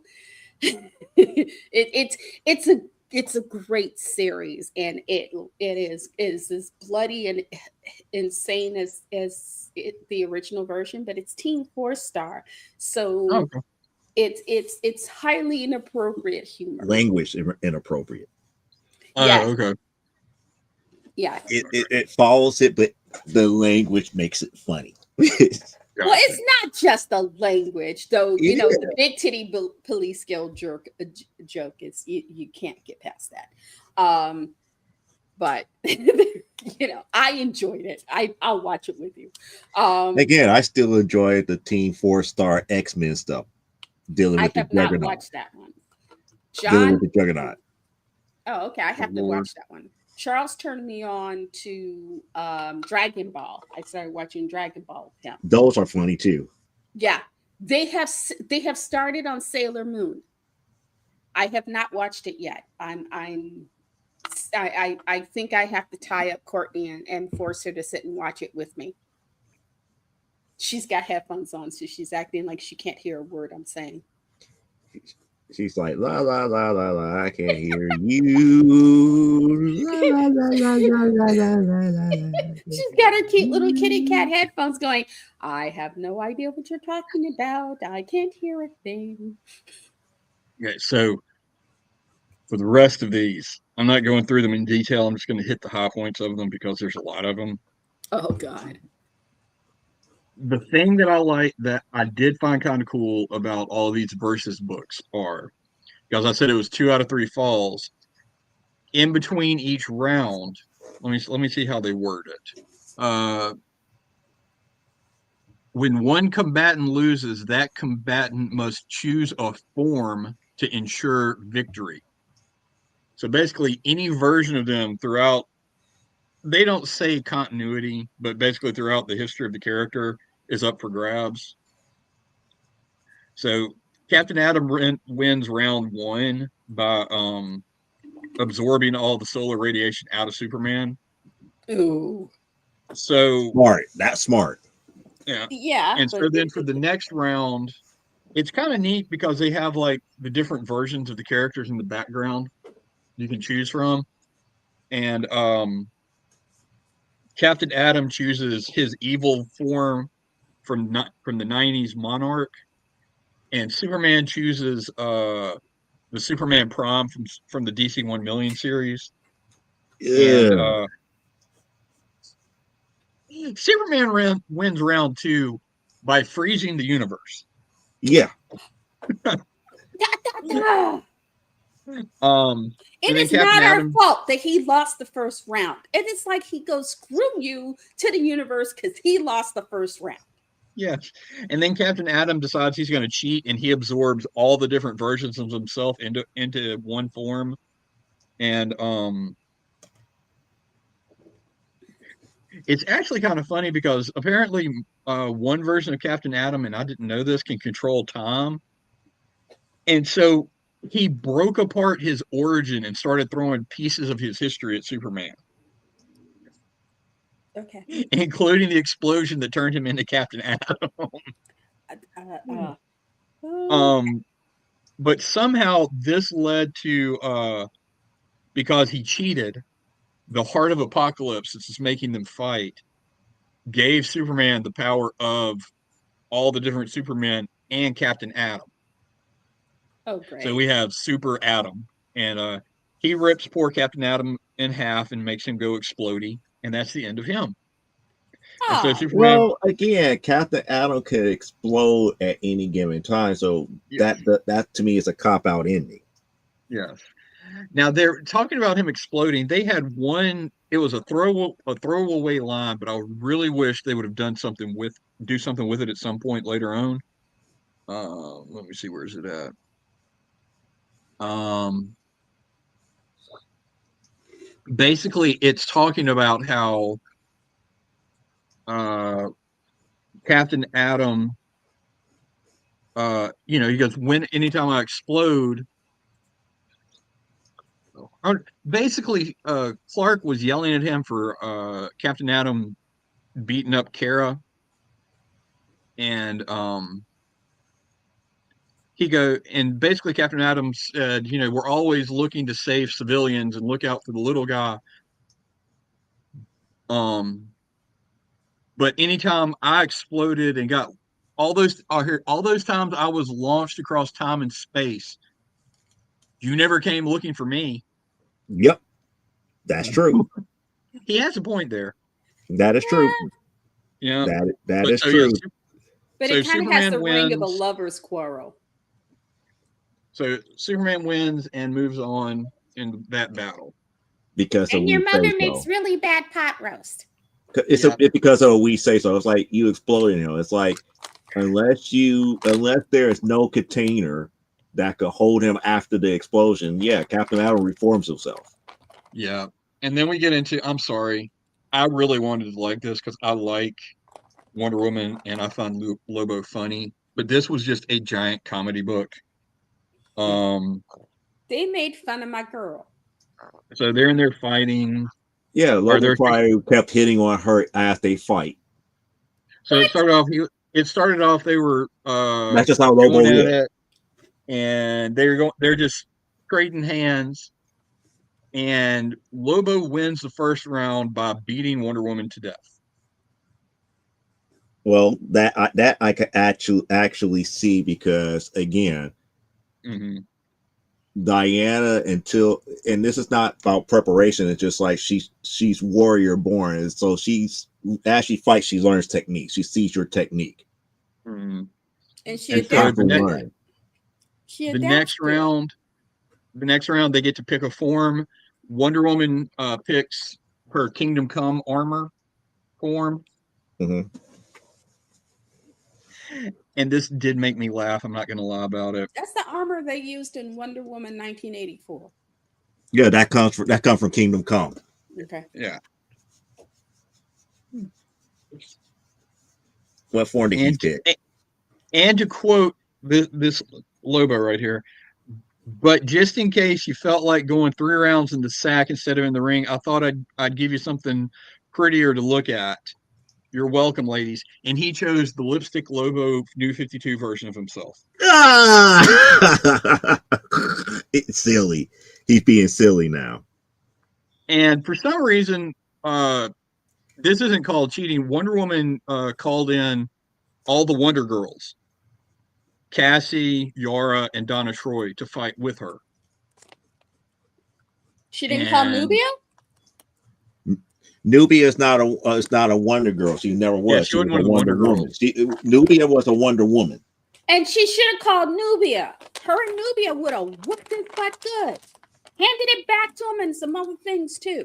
Yep. And then the other funny panel in it, if this is a deep cut for people who really know their stuff about Lobo and about Wonder Woman, Changa is beating the shit out of the space dolphins. I can see it. I can see it. But I can see it. I understand why. All the Wonder family team up and they chop up Lobo into little pieces and he loses. And then we go into Wolverine did that to him once. Yeah, don't get me started about that. And then the final round, this was again We're not taking any of this seriously whatsoever. They compete in different forms of combat throughout history. They're doing power slap. For those of you who are Wu-Tang Clan fans, they're having a chess boxing showdown. Slap, slap, slap. I began to like this. You got booze. Slap, slap, slap. The Shin Kicking Championship. They battle in car jitsu. Whoa. Car jitsu? Yeah. Yeah, they're choking each other with seatbelts. Yeah. And then Okay. they just have gladiator combat. And Lobo shoves his hook into Wonder Woman's back and makes a lewd comment, and Wonder Woman stabs him with his sword. But Lobo reminds us, didn't nobody tell you I'm the big cheese, the main man? I'm the toughest, honorest son of a bastard in the fragging universe. The mean hombre who made a deal with the damn almighty so I can't die. And then the almighty shows up and says, yeah, never mind, I'll allow it. And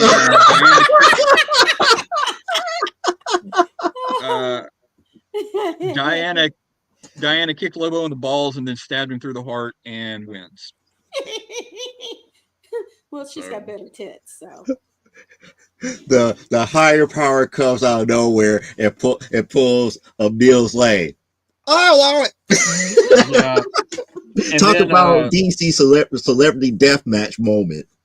This was so ridiculous. It's like, this is too much for me. I can't deal with this wackiness. Because I actually thought like a Wonder Woman Lobo fight would be a cool comic, but they went the slapstick version with it. And then the last thing we see is another interlude in the Watchtower. Booster Gold has killed Doomsday Tom Trapper, and now is fighting the World Forger. For any of you who don't know who he is, he was created by Scott Snyder for the Metal event, and his job was to forge all of the worlds in the multiverse. So that's the level of power we're dealing with. And Booster Gold whooped his butt. Booster Gold dog walked him. Well, it's not just Booster Gold; it's a possessed Booster Gold. Yeah, but they make it a point to saying he only has a fraction of Darkseid's power. So, yeah. And yet he okay. Yeah, and then I get what this is. They were snorting stuff, and the guy whoever gets to write a particular book is because they woke up, but we're still in the mind space of the snorting stuff. And that's what we're looking at. These are fever dreams that are because of stuff people snorted. That actually makes more sense than anything else does. Then we have Hawkman versus Aquaman. These aren't their own individual books. They're inside the monthly titles. Like, this is part of Aquaman 12. So it went a little bit quicker. They show up and they fight, and because Aquaman can control the blue now, he drowns Hawkman. Round one over. So no matter where Hawkman flies, he can just make water around him and drown him. Yes. And so then we go into the interlude between the rounds, and Hawkman chooses the form of himself that is empowered by the Egyptian god Horus. Okay. And they are fighting in space. And Hawkman believes he has the advantage because there's no water anywhere around because they're so high up in the air. But then Aquaman goes, aha, you forget your body is 60% water. Yep. And so he pulls all the water out of Hawkman's body and drops dehydrates. He drops his crispy corpse in the sun. Wait a minute, no, he shouldn't have dropped him in the sun because Horus is okay, fine. Again, it doesn't. Again, somebody didn't do their mythology homework. Don't worry about it. Yeah, don't worry about it. It's bad writing. So that was a quick 2-0 victory, proving that according to DC, Hawkman is a jobber. Well, Germany's now part of South America, so Why That's should right. we expect anything less? That's right. And Cyborg versus Swamp Thing. Oh, I look. Don't get me wrong. I grew up reading New Teen Titans. I love Vic Stone. I I'm not gonna love lie. Cyborg. I love Swamp Thing. There is no version of anything in the universe where Swamp Thing loses to Cyborg, but that's what happens. There is Um, one, but I doubt that they would ever write it that way. And that's the Well- version of Cyborg that has full control of the mother box. Well, that's the version that loses. Round two. Ooh, good Round for Swamp Thing. That tells me that Swamp Thing is more powerful than a mother box. round one is just Cyborg one-shotting Swamp Thing and killing him. See, that would have never happened. Yeah, but Swamp Thing says he did it because plants are still and they're slow and they learn. So he was just trying to figure out what to do. And I will say this is a really awesome 2-page spread of all the different versions of Cyborg, including the actual Teen Titans Go cartoon version right here. I love that version of Cyborg. He does the do. And sadly, unfortunately, they have the version of him where he was liquid metal and was gold for some reason. Yeah, From the Teen short-lived Titans. thing. Yeah. Yes. But he ends up choosing the full-on mother box version, and Swamp Thing goes with it's kind of hard to tell because all versions of Swamp Thing look alike, except he's a little more red than green in this one. And he just dissolves Vic. Yeah. End of story. Ugh.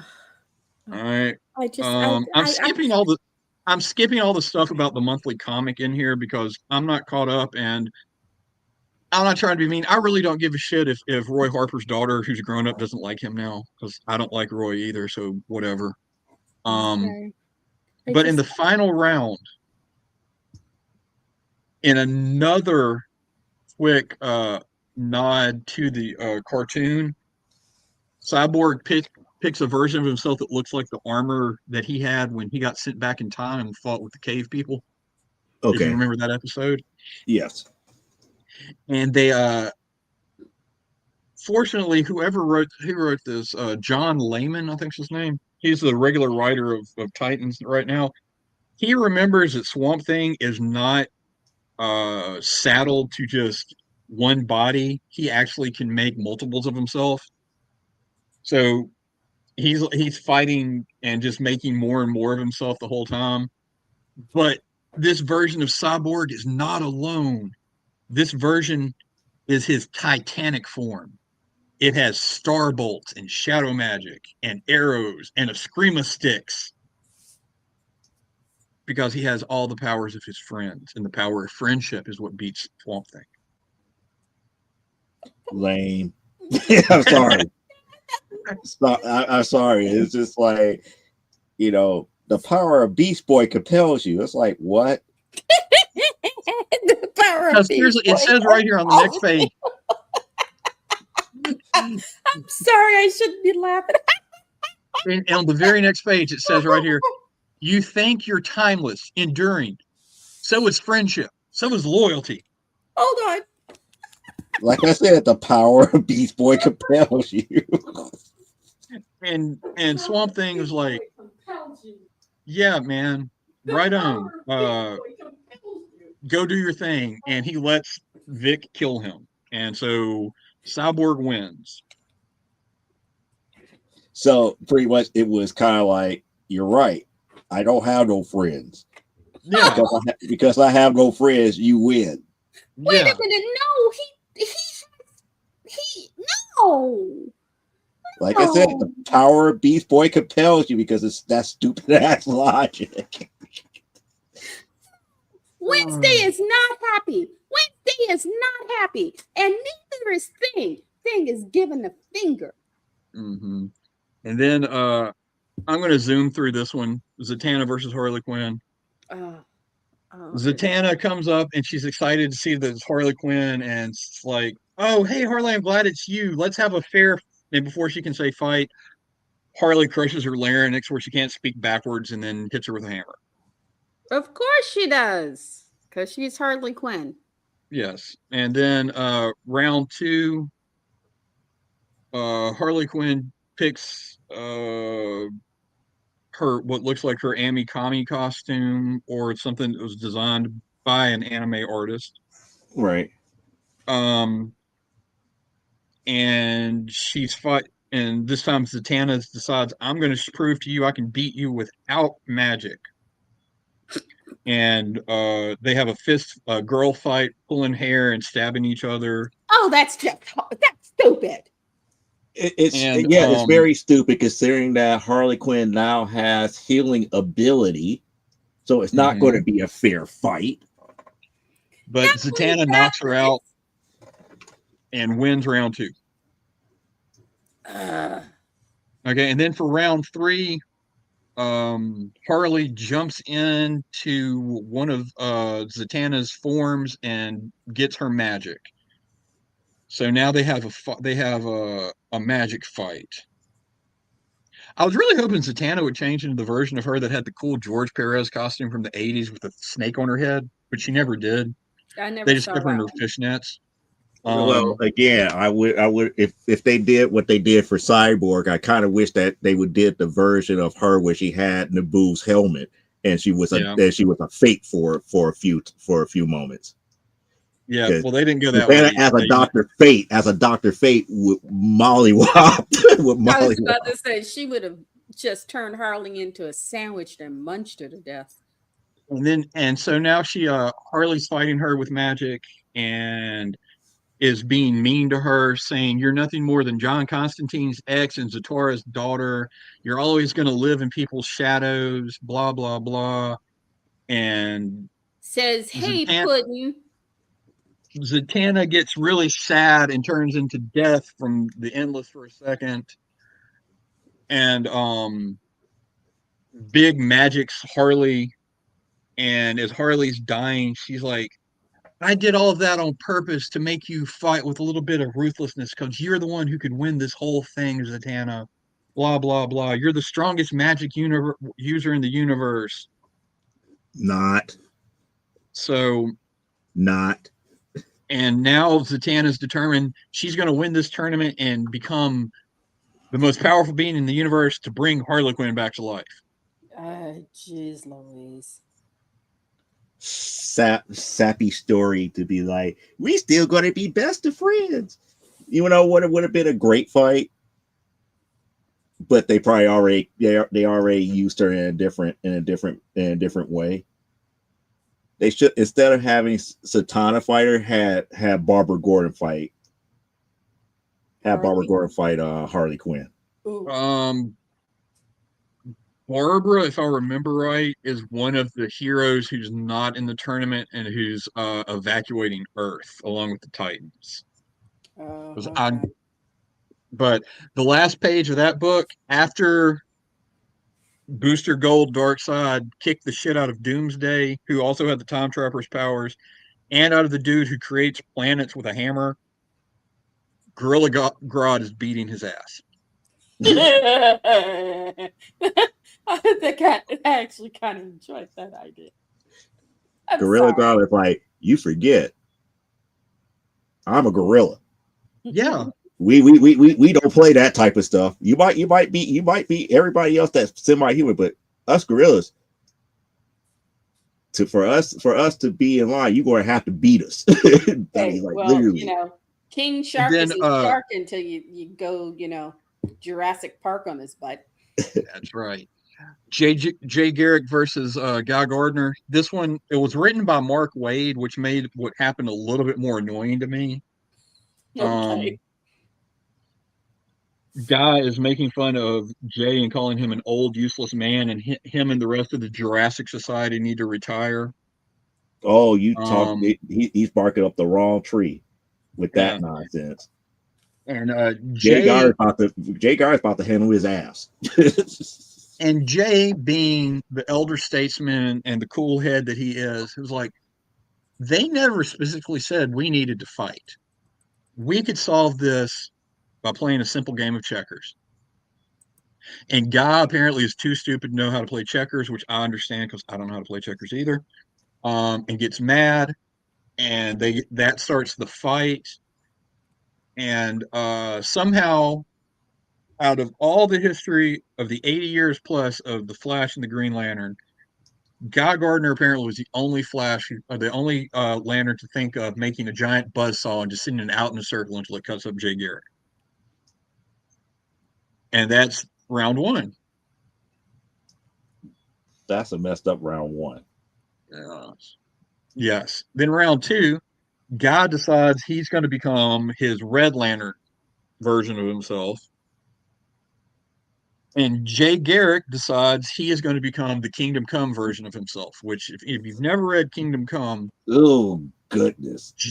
Jay became so fast that he literally lived in between the seconds. Yes. And so Guy can't keep up with that. And to make sure the fight ends quickly, in Jay's own words, he strikes the red ring with nearly a century of my pent up rage and frustration, and overloads it. And if you know your Red Lantern lore, once their ring explodes because it's taken the place of their heart, they die. Yep. So Jay wins. Flawless victory, fatality. Yes. And even though I'm mad about the Jay comments and Jay wanting to play checkers, Mark Waid did redeem himself by the final round. Guy Gardner decided to go with his Guy Gardner warrior form, where he's wait. Hold on. He did? Yeah. And used his what was it called? His Voldarian physiology to make all of these weapons. And he shot Jay with a giant rocket launcher. And that's how it ended. But that's what he get for underestimating Jay. That's the whole thing. Yes. But even though I wasn't a big fan of Jay losing, the fact that they went to the 90s Guy Gardner Warrior, I will forgive them. And then the last one, I can't go through this. I'm running out of breath.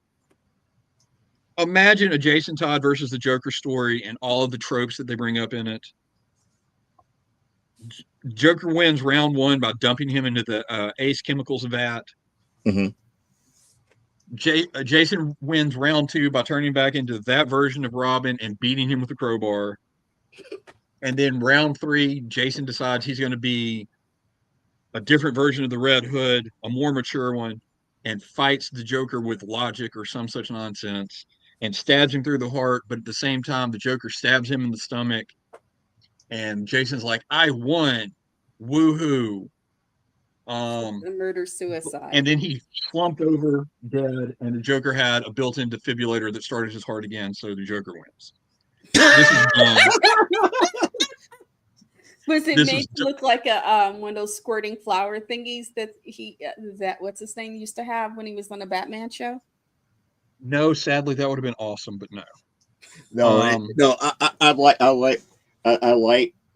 that ending if the Joker would have said something to the effect of, don't you realize I fight your mentor on a constant basis? And how many times he would have did that to me? I come prepared. You gave me time. I prepared. All he did was laugh.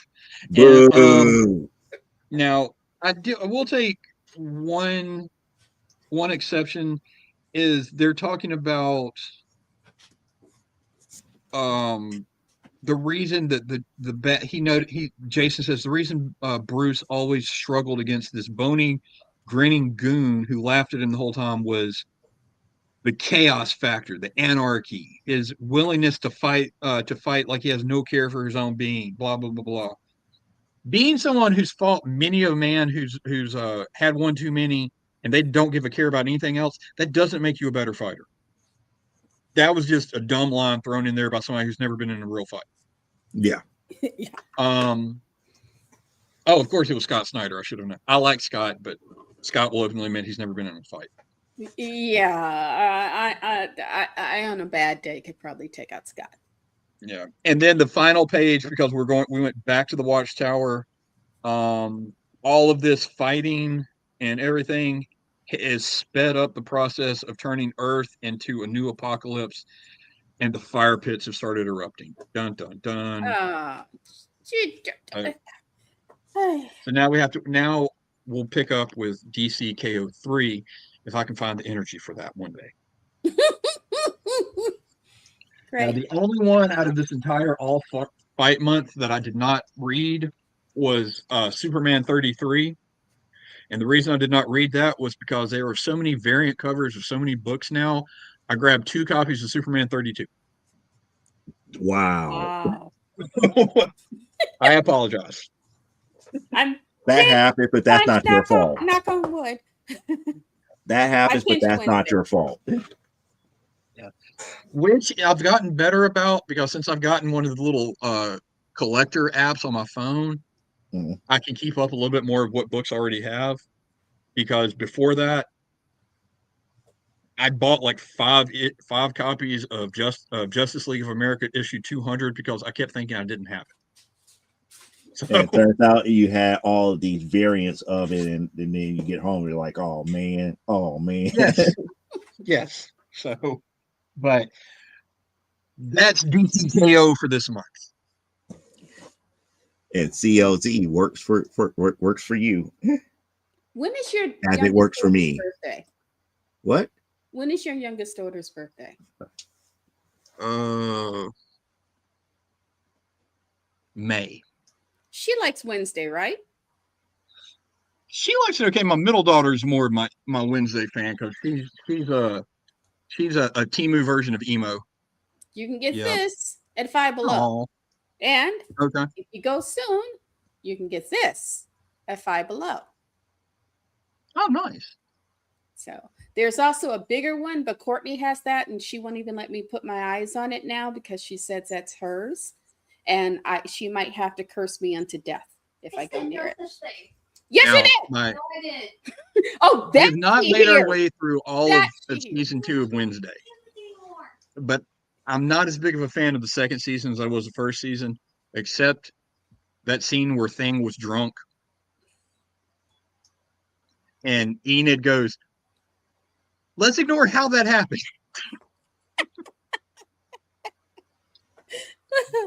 Well, I like I said, we were at Five Below because we got a little extra money for the holidays. And since she and I both love the show, there were 3 Wednesday items. There was the little lady here, and then there was Thing. Mm-hmm. And I have always loved Thing ever since the TV series. And then there was a bigger Wednesday, and I got her the bigger Wednesday. And I got all 3, and I said, you can pick the one of these that you like. And she picked the bigger Wednesday. Because she didn't see where they were at. So we did go. I think I told you guys we got tickets for the finale of Stranger Things in the movie theater. Oh my goodness! And we took the girls to go see it. Oh no!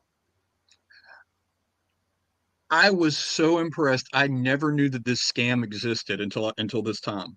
Oh no! What happened? I've heard people say really bad things about the finale. It was good. People said bad things about it because everyone had in their own, just like with the prequels to Star Wars, everyone had in their own mind how they thought it was going to end. Ah, okay. And it didn't end the way it didn't end that way. Got it. It wasn't bad. It wasn't bad. I enjoyed it. Okay, well then I will probably watch it. We went, and it was $20 a person. Yeah. Which was really steep because usually the little ones are only like $10 for a ticket. But I noticed when I bought the tickets online, it never said ticket. It kept saying voucher. It's like, So we got to the theater and it was packed. We went at 10 o'clock at night on New Year's Day and the line was out the door. Damn. And you couldn't use the self-service thing because it said all vouchers must be picked up at the stand. You So had I to go pay up there, price, didn't you? they scan my phone, and they go, "Oh, here's your concession voucher." I'm like, Oh, as opposed to your ticket. It's illegal to sell us Netflix. So we bought $80 worth of concessions to watch Stranger Things for free. Which you could have done at home for less than Yes. half that money. Yes. So So you spent $80 for junk food to be at we spent the $80 for popcorn and snacks to watch Stranger Things. Well, well, at least you were, that was in a theater full of people who also got whacked that way. Yes. So it wasn't just you. You weren't sitting there like the only ones with the, Yes. But I will have to say it was really cool watching it in theaters because these were all like really diehard fans. Okay. And I haven't been to a movie in a really long time where people actually like clapped and cheered at parts of the show. And they were doing that there. And I was like, wow, I forgot what that's like. That's kind of neat. And all of the mid-teen to early 20s girls who were just bawling their eyes out watching the movie, I was like, this is funny. But yeah, I got a good kick out of the fact that I spent $80 on popcorn to watch Stranger Things for free. We went and saw the first Wicket, and between the two of us, and it was partly my fault because they had this potato thing that we got, and we split the first one, and I really liked it, so I had to go back and get another one. So which should have cost us about $80, cost us $100. Spend another 20 something on the potatoes, but this time we spent $20 because we rented it on Fandango at home. And it was like, that was good.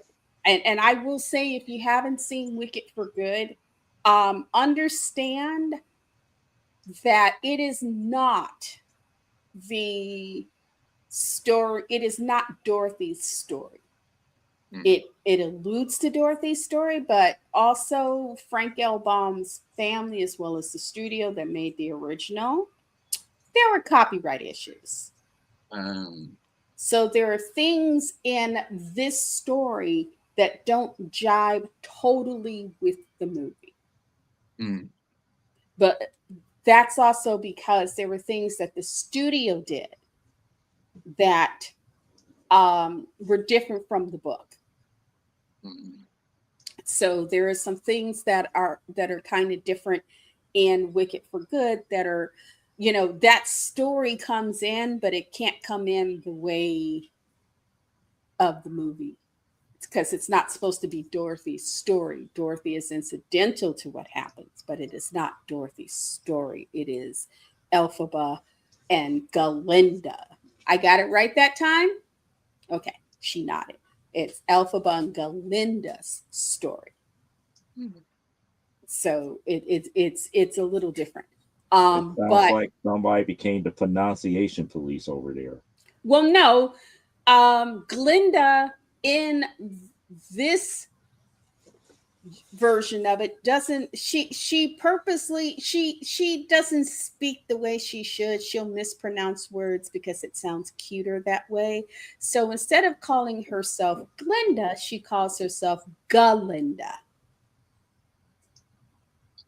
So we watched Wicked when we were wrapping Christmas presents. Did you watch the second one, Wicked? Because it's two-part. It's Wicked and then Wicked for Good. No, I didn't watch Wicked for Good because I couldn't make it through there. I was like, I can't do this. And I refused to watch it because it proved the point that I was saying about the Wizard of Oz as a whole dealing with Galinda. That technically she was just as evil as Elphaba. She gave in to peer pressure. Well, I just know that I was fixing to just give up totally, but then they made it to the wizard, and I didn't realize it was Jeff Goldblum. Which was a perfect fit. If you're Yes. going to have somebody play the wizard, Was it as a total flim flam? It should be Jeff Goldblum. it should be the Jeff Goldblum of today. Yes. Yes. You just don't understand. I don't say this very often, but Sean Connery, rest his soul, and Jeff Goldblum, if they showed up at my house, whatever they wanted, they could have, including me. I hope your wife's not in earshot of that. Oh, she already knows. I told her a long time ago, if Sean Connery ever showed up and said, go, I'm dropping trout. Except, I don't know if you want Sean Connery showing up as he is today, since he's dead and he's likely to be a somewhat rotting corpse. If he can still talk, I don't care. Okay. Well, you definitely got a stiffy. Sorry, I just up here. I'm just hearing. That accent. It's just like, no. Just trying to not think about the accent and just hearing him is like. I'm just hoping it's not. I just hope it's just a reanimated Sean Connery and not Night of the Living Dead version. Because that would be. I collect a lot of stuff, I'll admit it, because I'm a nerd. But I'm not big on Funko Pops. But I had to buy the Jeff Goldblum shirtless Funko Pop when it came out. Oh, from when he was doing The Fly, because that was the movie he got buff for. No, when he was from Jurassic Park, the scene that became internet famous where he's like this. Yeah, when he's like after he hurt his leg gets hurt in the bathroom. Yep, I got that one. Ooh, I like that. That was they had already done The Fly, and he was still kind of buffish from that. Yeah, I had seen him in The Fly. So Jeff Goldblum saved Wicked. I stuck around for him. Okay. Well, us girls stuck around for the music and whatnot. Don't make me go dun at you. I have not forgotten. I'll call the girls.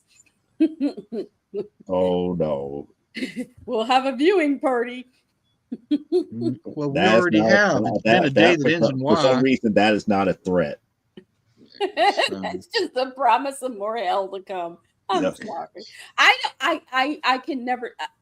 I just thought it would be something you could sit down and do as a family. It was fun and funny and great and catchy music. And I thought, there's romance, but it's not, it's not X-rated. It's not. There's not a lot of double entendres, and there's the little birdie with the hat and the tiger. I did not think, if it's any consolation, my youngest will not watch it, but the music. There are days when he is playing the music, and only 2 songs. Only 2 songs. There are only 2 songs from that film he will play. Idol and Soda Pop. Well. Okay. So if it's any consolation, there are days when that's just consistently running. Well, to prove my point about I can never get away from it, and then I will leave you fine folks at this because I'm about done for out. I gotta go eat. And I miss the wife and I went to Hot Springs this past weekend to have just some time together before she goes to Germany, and we go to a store that you can't go to with children. Okay. I think. And we're walking around looking at all the stuff, talking, and they got a radio playing. This is going. It started playing, and I was like, no. And Micah goes, I know this song. What is it? And then they started going, I want to be golden. I said, God damn it. And I walked out. Yeah. Even there, I can't get away from K-pop Demon Hunter. Sorry. I'm sorry. I'm sure somebody is making an adult version of it. You know. If you need something that'll make you laugh that isn't K-pop Demon Hunters, there is a channel Screen Rant. Mm. And there's a guy who used to be on there, and he used to do these things where he would shoot himself from two different angles, and he would play a writer pitching a script idea to Yeah, I've seen that. Mm-hmm. And he's got a whole list. He's got a whole list of those. They're hilarious. Yeah, we they're also very clean. We watched the one where he was pitching the remake of The Crow. Okay. Yeah, that one was funny. But he's got several. There are several of them. In fact, Screen Rant at one point built their reputation on his videos, and now I don't think he's there. But then he turned up in my Facebook feed yesterday. Oh, okay. Doing something else that had me rolling, and it's like, yeah, it's so funny, yay! I would so smooch the tip of his nose. Right on. You know, because I'm old, and you know, it's like, you know, younger guys get weird if you climb up on their laps and offer to, you know, you tell them they're the hoopiest fruit you know, and you happily sass them, and they start freaking out. That because they don't know the old ways. That's true. They don't know the old ways. Ain't no way like the old ways, baby. They don't know how to court women anymore. They don't understand that. No. They so used to being told, no, that's not how you do. It's like, no, there is decorum. There is logic behind it. But that's a whole different show for another time. That's another time. Anyway, because it's Critical Role is on. Sam is probably finishing up his bit, and I have not made my dinner. I'm having ramen with miso broth and wakame seaweed and tofu. I'm eating healthy because, you know, my insanity demands it. Anyway, do you have anything before we go, Joe? Nope, I'm good. Okay. I'm good. Only thing I have to do is worry about Saturday. I'm sorry I was gone. I will be there this Saturday. No, last Saturday was the show that I was worried about, and now since I did it and people went back and watched it on the replay, I'm okay. Okay, but I am because sorry. Again, I talked about a lot of things, like and you have seen some of these dumb questions that I get at shows. Yes, like the ones that will get you canceled if you don't answer them a certain way. I answered those questions last week. So if you haven't seen the replay, go and watch it. I will watch it. You know. Right on. So here we go. Okay. Thank you. We got through another show. Anyway, I know this one was strange, but hey, at least you know what the DC fighting thingy is about. And DCKO. You have an idea, and you know which books you want to read and which ones you don't want. So hey, we have done our good deed, thanks to Cliff, for today. Anyway, I'm Elaine Haygood, lenscaponline.com, at Elaine Haygood here. You can find me here. You can find me on Facebook, and of course my site, lenscaponline.com. I am the writer of The Enslaved and the upcoming and the Coming of Nighttime, book 1 through 7. Y'all have a good night. We love you. We appreciate you, whether you've been here with us live, you come and watch us another time. Be kind to yourselves. Be kind to other people. All right, don't take your dead dog to Build-A-Bear and think they're going to stuff it for you. Okay. Leave him alone about that. That's sentimental territory. Y'all take care. Peace. Yeah, here's Cliff. Oh, she's actually before I could go over there. Yes, I'm here. I'm still down here in Olive Branch. I'm going to keep reading DCKO where Joe doesn't have to. If you get bored, come hang out with me and watch K-Pop Demon Hunter for the 19th time. Or we can watch Megan, since why not? I need to watch Megan because they got Megan 2.0 out, and I kind of figured that Megan 2.0 would probably be much better than the first one. Well, you would figure wrong, but that's okay. I've seen both of them. You're not missing anything. I'm not missing anything like the Krampus movie that you saw for Christmas. No, thank you. Come again. And tonight's show is brought to you by our favorite sponsor, Plasma Fire Graphics. If you need a cover for your novel, your graphic novel, your comic book, hit up Jeffrey Hayes at Plasma Fire Graphics. Why? You wanted an award-winning artist such as Jeffrey Hayes, who won several Pulp Factory Awards, to do your book. Reason being is that he does great graphics, and the graphics that he do catches people's attention. If you don't believe me, believe this video.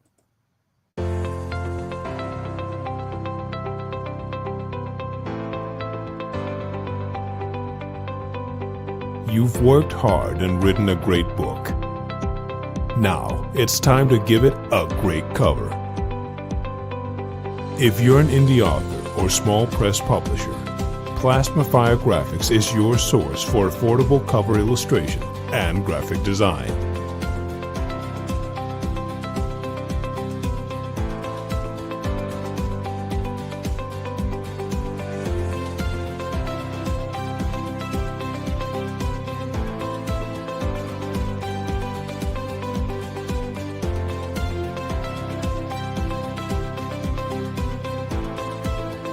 Plasma Fire Graphics, when the look of your book matters to you.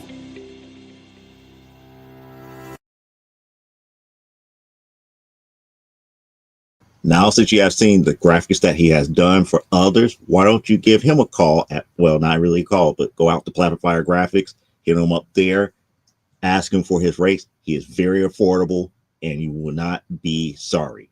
As far as I'm concerned, the reason I was so aloof here, because like I said, I was in the middle of sketching.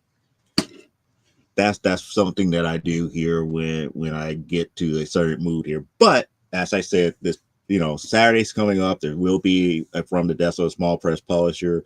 What we're talking about this week, I don't know.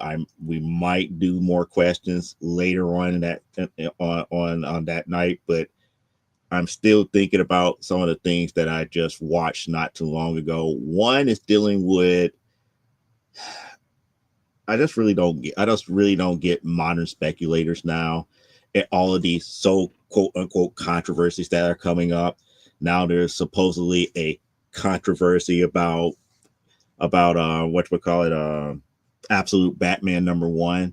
If you haven't seen the video, Swaggle brought up issue dealing with the graded A covers of Absolute Batman, but I would expound upon it here and we'll talk about it this upcoming Saturday.